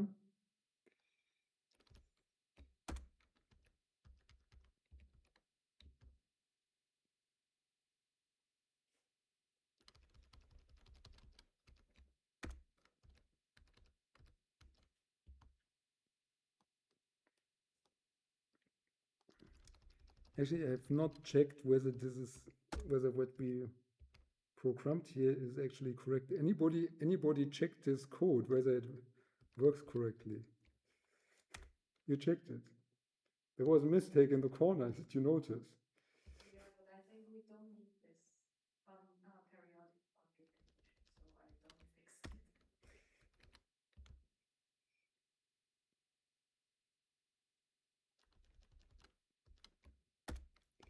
Okay, getting rid of all of them first.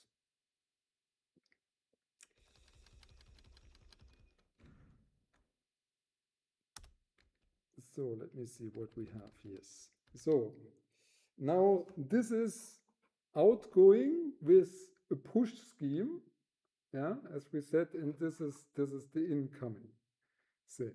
Now, what bounce back does, it returns things in the opposite direction.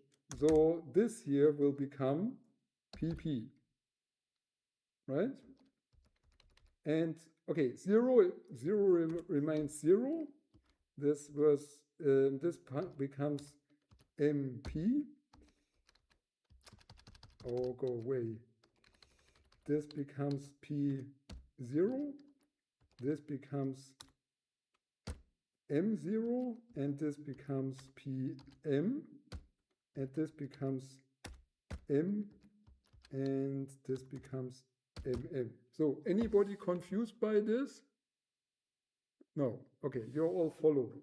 Now, this will now be very okay, step by step. I saved it. I hope I modified, let me see. I hope I have this in the right format. Run simply, no, this is the old one. Simple, so this is it. Right, I saved it, so let's compile it.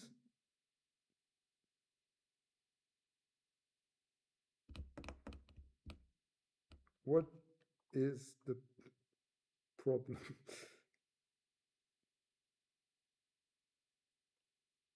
That takes too long. Something is not correct.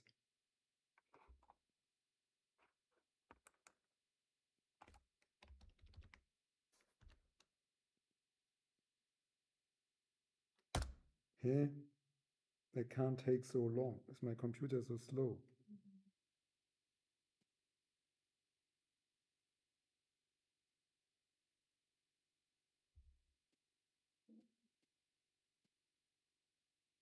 Okay, so there's always a challenge during like how can this be so slow now?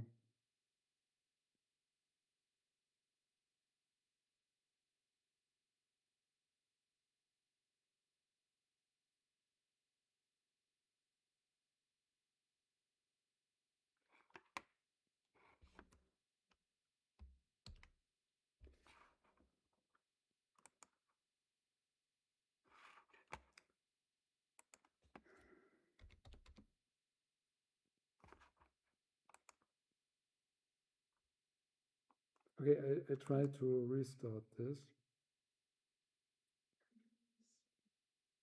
Yes, the computer is slow, I notice.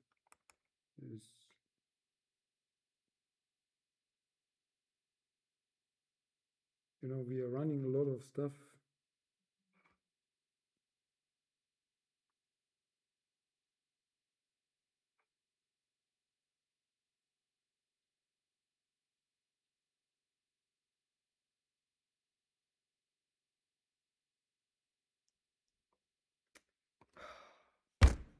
I'm sorry for everybody online. Windows is not responding.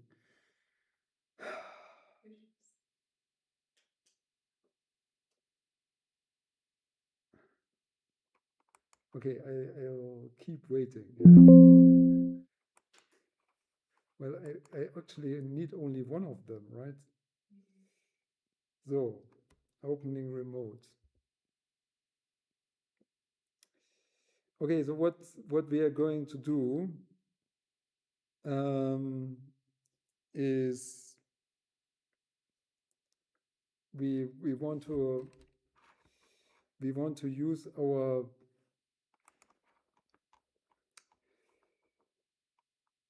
velocity BC, so we want to add this thing here, yeah? So this theta by the power of -1, this is 3.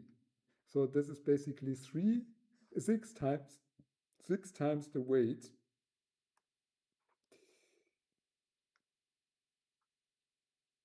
minus, and this is going in I direction. So the one, this ECI, so the one that is going inside the into the wall. Yeah, so for out of the wall, this would be, so if we put an I bar here, so then this becomes a plus. Yeah, so this is now what we have to think. So let me see, we are in the wrong file. We have to go to cd ls cd-lbm. In this, we have to go to cd LBM, yes, so. And then we have to run this by bash compile. Do it, do it.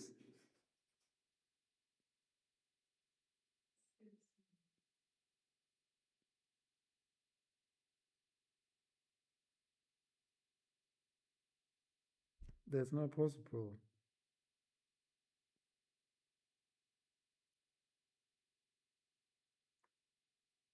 I mean, it could come, if there is a mistake, then it would. So how's this script doesn't work?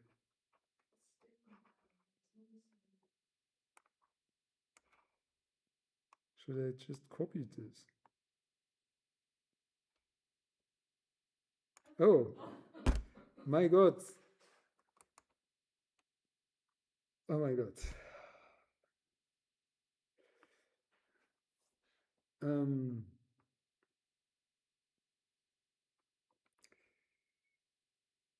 Okay, so this is the example that we had from last time. Let me see whether we can actually load this. Okay, that's all loading. It's 2.5 seconds, only loading. Yeah, I have no idea what's wrong here. Yeah. I mean, I actually wanted to show you interesting stuff. Let's see whether we can. Okay, so sorry. Okay, we have to make a setup, yeah? So, and in this setup, we have to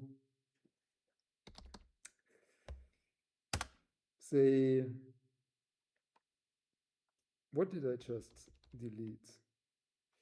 There was,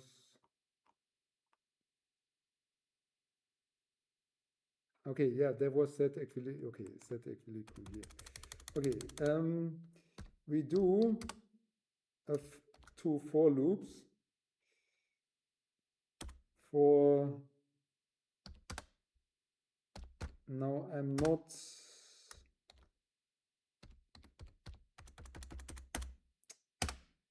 So this is how it works, right? In range. So, and I think I'll go from 0 to, let me see.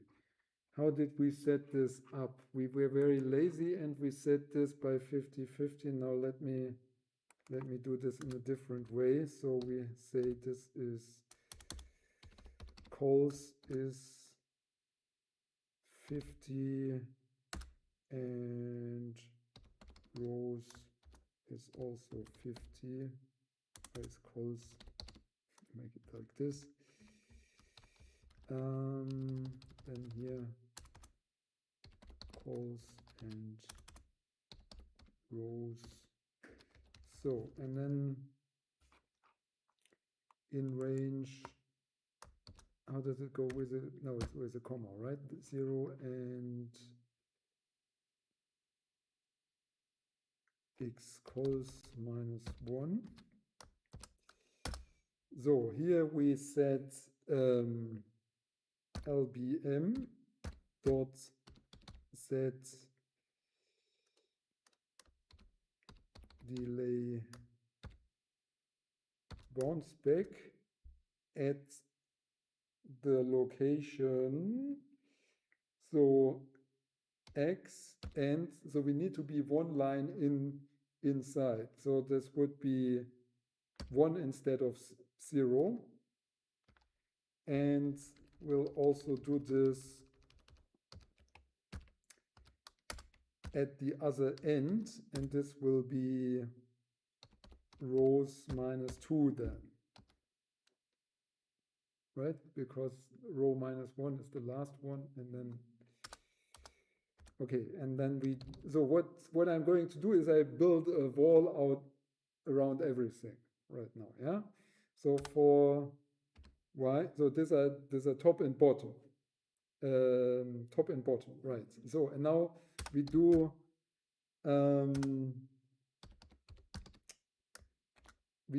left and right, 0 and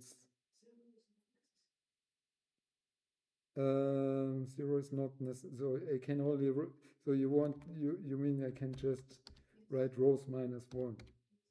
Okay, good.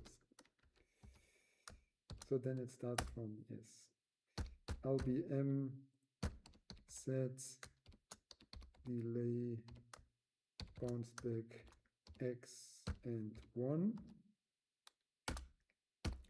LBM set delay bounce back. Yes, you are completely right. This is 1 and y. And columns minus 2 and y. So now this should just build a wall around this. And if we remember correctly, we said in some initial condition somewhere here in between, yeah? So then we should see a reflection from the wall, potentially. Okay, do a reset. I don't know, so we just started, so we don't need to reset. So we were plotting something here. Let me get this a little bit out of the way. I don't know whether we can do this a bit. No, we can't. My screen, so when I do the screen sharing, it's becoming smaller. Okay, let's just run everything and see what happens. So there is a problem. There is a hole. Why is this? Okay, so that's, you need the size of the system is not correct. It goes to 200. Okay, now let's, how is this possible?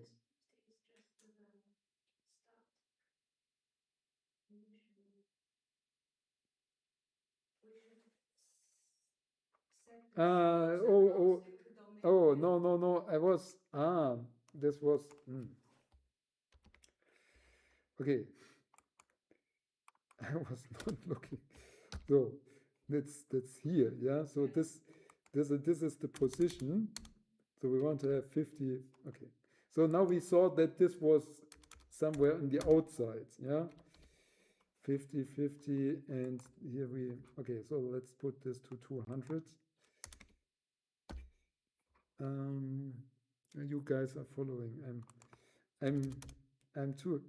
During Corona, I had somebody looking at the screen for that everybody's. Now you just, if you have to, if you want to say something, you have to shout. Okay, so this is the omega that we set here. Okay, so we'll do a restart to be clean. And then we run all of this. Okay, let's see what happens.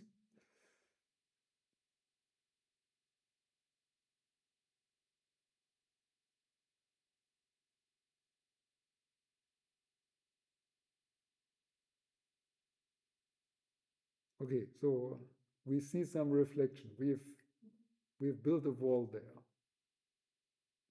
Yeah, and maybe hopefully we now have the right corners. Sorry that I cannot display everything on the screen.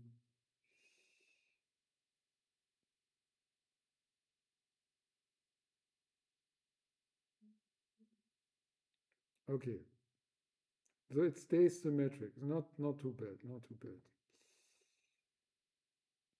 It's not completely symmetric. It's okay. Weihnachtsstern. Okay, suppose we are satisfied with this. Let's do it a little bit more fancy. Unfortunately, we have tell us about your notebooks. No.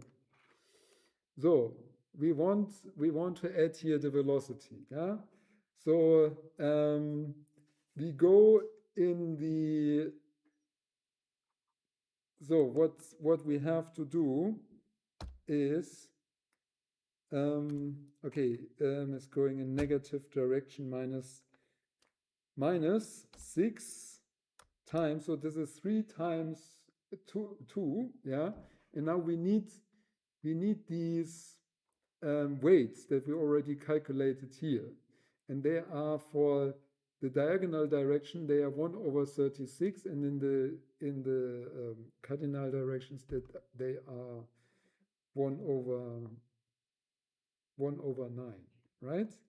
So I write here, so this is a diagonal direction, so I write 1. Okay, you don't need to write it like this, but this is, I mean, this is obviously 1/6 in total, right? But let's do it like this.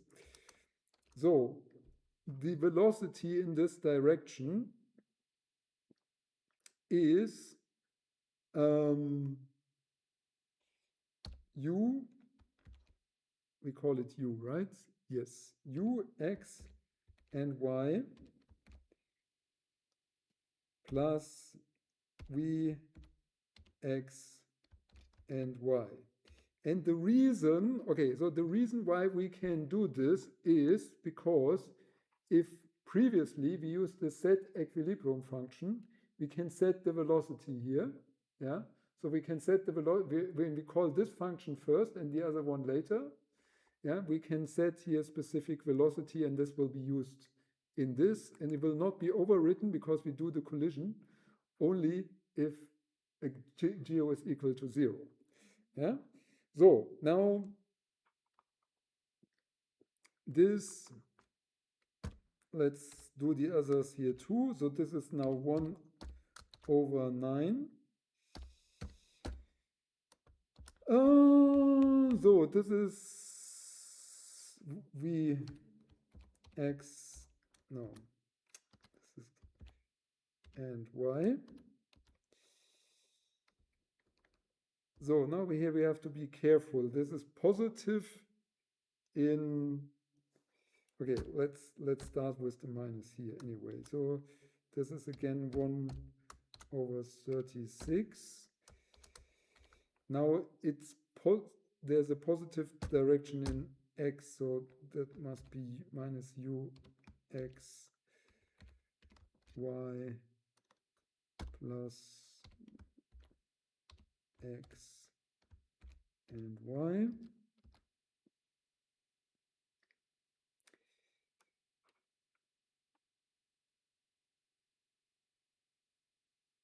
So, okay, I'm going to copy this here because it's minus, it will just become U.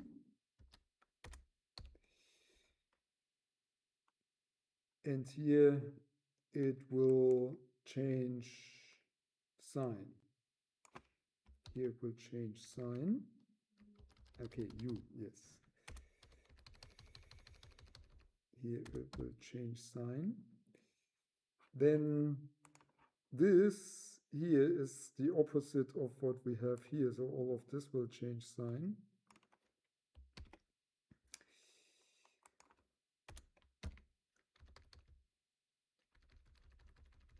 So actually I should be concise and do it like this.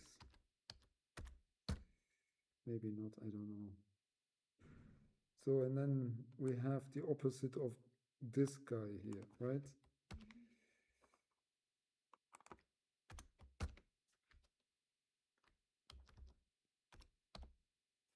And then also we have the opposite of this guy.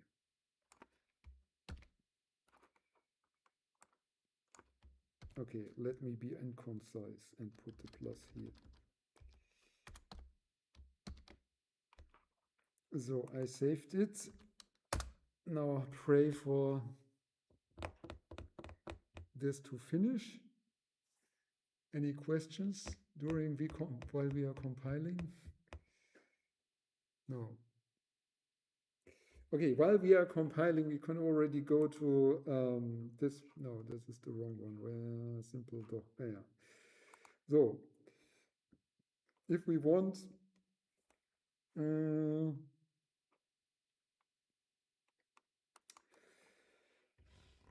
so say we want to have a velocity on the top wall. So top is actually LBM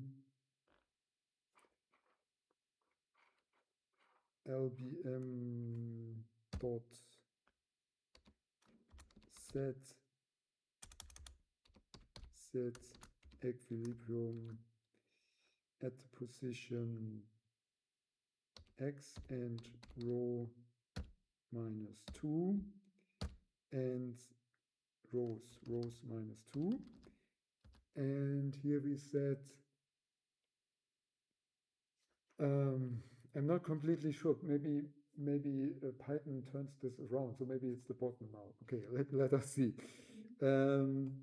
I have forgotten. Wait, I have forgotten what how we said this. So we said first row and then the velocity. Okay. So then we said that this is and set the velocity of 0.01, say, and 0.0. Okay. So now this will just replace the velocity. I do a restart. Okay, I have to do a restart because I recompiled it. Yeah. And then let me see whether this now runs. Yes, it runs, but as we discussed, it is on the bottom. What am I showing here in the first place? I'm showing rho. Maybe it's more beautiful. I'm showing U.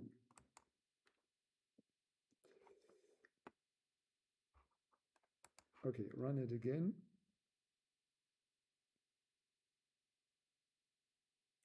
You know, that's too annoying to me. I will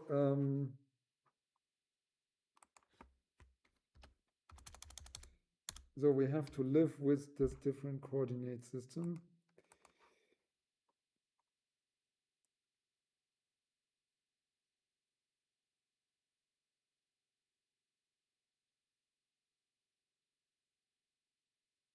Okay, here we see, okay, what we should do in order to see something, we should put there more time steps, timed out, restart, okay, timed out. What is wrong with you? Okay, maybe I put omega here equal to, let's be fancy and put this to 0.9 and put this in here and run it again.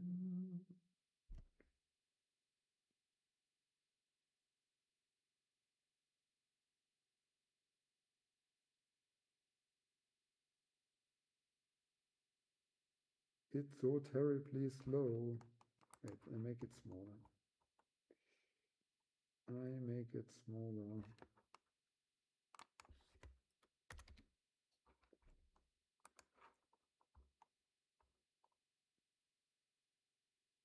Okay, here we can still see some oscillations here.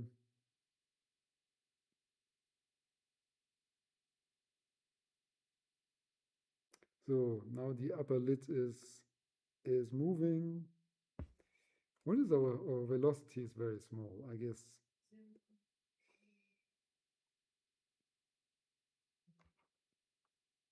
Okay, let's make this 5 times faster.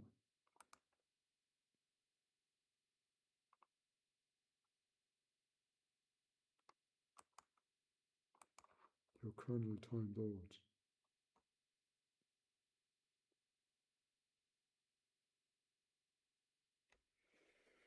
Okay, so something is moving.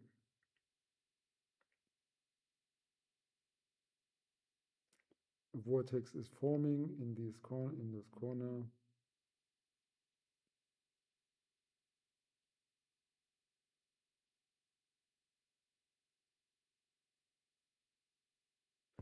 So it's not completely clean if you look at these things here. Yeah, so there is a bit of oscillations. If we use a very simple BGK model here.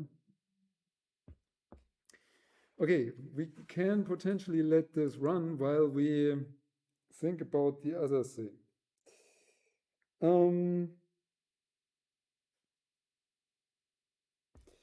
Okay, so now I have my problem because I don't have a cheat sheet, so I have to be intelligent and it's already late. So the delay bounce back, we could simply plug into the collision. If we want to use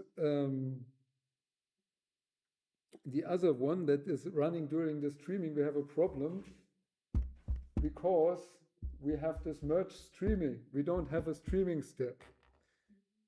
So in order to implement this, and now you see why this is usually not done. We could this way. So we could have a list of nodes which we want to bounce back.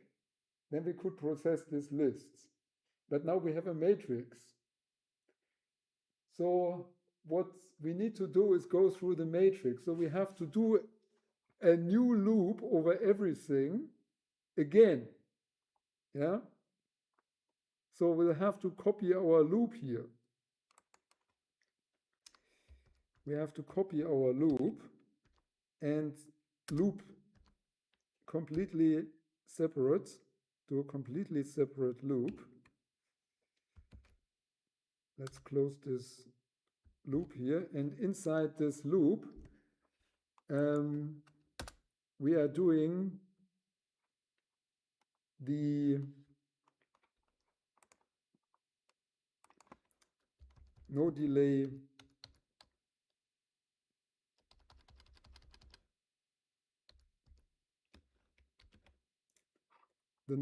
bounce back. Okay, let's copy this here. So first thing is we have to check whether this is 2. And now this is going to be no delay bounce back. Now I need your help because I'm already, my brain is already low on sugar. Yeah, so how is this now going to happen? Here we use the previous time step. So no, not the previous time step. We use the ingoing population.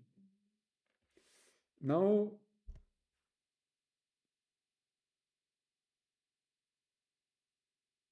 we are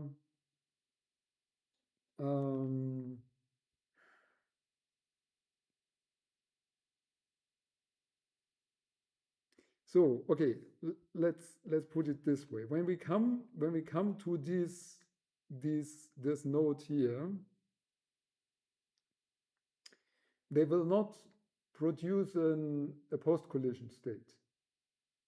Yeah, because they are excluded, because they will only produce a post-collision state if this is 0. So now we have an alternative post-collision state. But this alternative post-collision state does not depend on the pre-collision state, but it depends on the post-collision state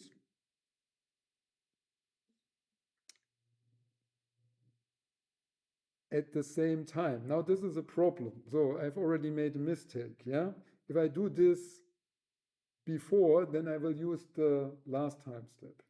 Yeah, so I guess what I have to do is I have to pick this up again, and instead of doing it here, I have to go through this entire process, and before I swap, I have to do this. So I have to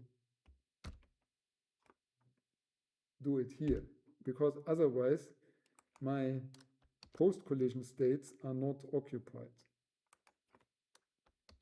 You get my meaning? No. So because these things here, they have to be calculated. Yeah, in the same time step. So they have been calculated before. Yeah, so and now I have to have at the same time step these two being identical, the one that's going out and the one that's coming in. So first of all, I have to calculate them. Yeah, I get the post-collision state of these. And then I set the post-collision state of the neighbor, because I'm doing the push here. Yeah, I'm pushing this. I set it to the same value, but this can only be done after I processed all nodes. This is why I need this new time loop. No, not new time loop, new space loop. Okay? So, again, no cheat sheet. Maybe I'm talking complete nonsense. So, let me see. Let us save this. And then we'll compile this again. And while this is compiling, because this takes so long, we go to run simple simulation. We see, okay, now it will take even longer because in the meantime, it's also running the simulation. Yeah. No. We reached, it's, okay, so because we had only, I was trying to make it fine. It was not going to be fine. I just made more steps. Okay, stupid me. Yes, this is why it was slow. Okay, you know, I like to have. No, wait, nonsense. No, it was correct because I'm calling this. I'm calling this with steps, right? Okay, sorry. Okay, so the thing we do here differently is we set this to no delay.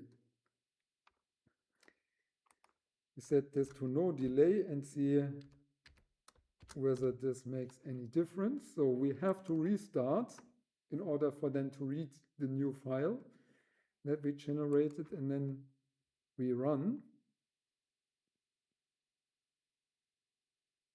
So, okay, it starts running. If you look very careful, you see again some cause things here. So whether there are more than we had, I don't know. Yeah, so this is,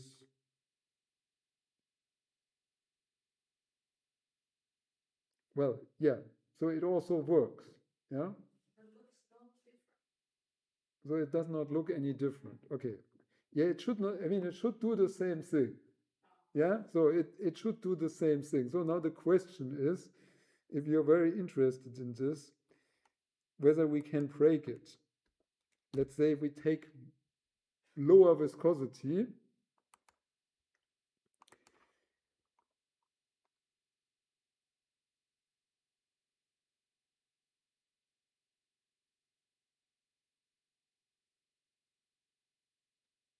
These oscillations.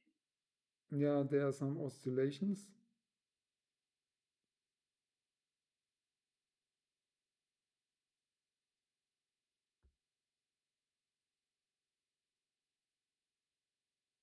So it still looks, I mean, not too bad. Yeah. So it's, I think there's a few oscillations here that are not very strong, but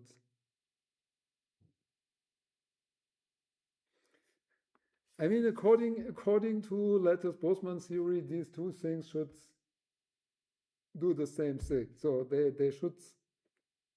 there should not be a difference. Yeah. I think there is, if you want to see them, there seem to be some oscillations. You see, I find this a little bit slow. I'll go and put here a higher velocity.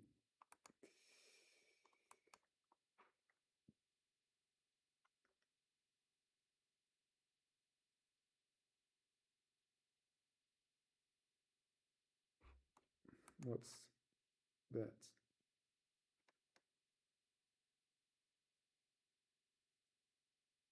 Okay, here are oscillations. Oh, so now this crashed. Okay, I'll interrupt this.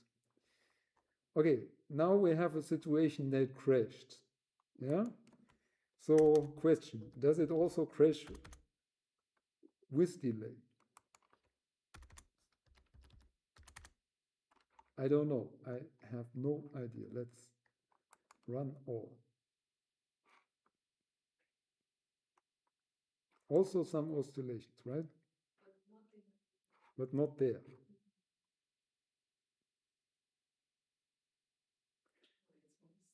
So in my judgment, it lives longer, right? I think the other one was already dead at this time.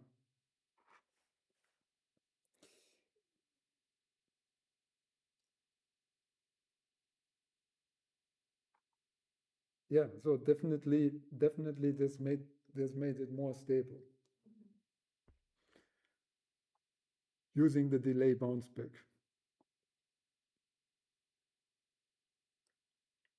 Okay.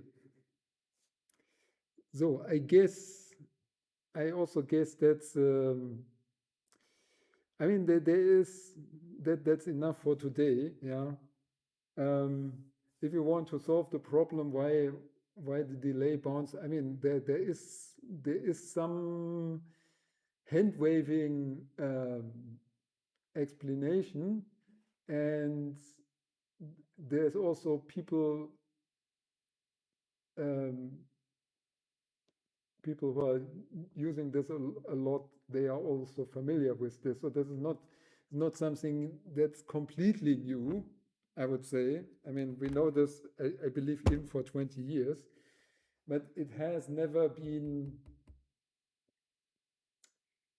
really discussed in a publication.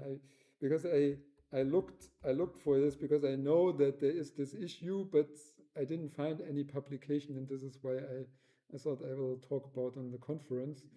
And then, yeah, people said, yeah, actually they were not really aware of this thing here.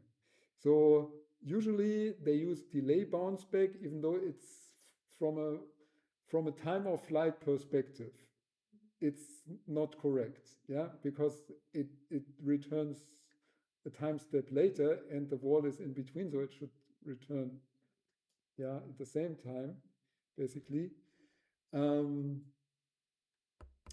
But since the other one is easier to implement, it's usually the other one, I mean the delay one that is also implemented. So in principle, it's still possible to write a paper here, finding out directly why this happens. I believe if you take a von Neumann analysis of the boundary condition and look at the high frequency, at the highest frequency, you would see that this one is not damped, yeah, in this case, and this leads to these oscillations. I think the problem is not spectacularly complicated, but the fact is not really well explained in the literature so far. Okay, next week we do asymptotic analysis, very important lecture. And yeah, if you want anything that we do as an exercise, because yeah, tell me. Yeah. Okay, I'm going to stop the recording. Where is this?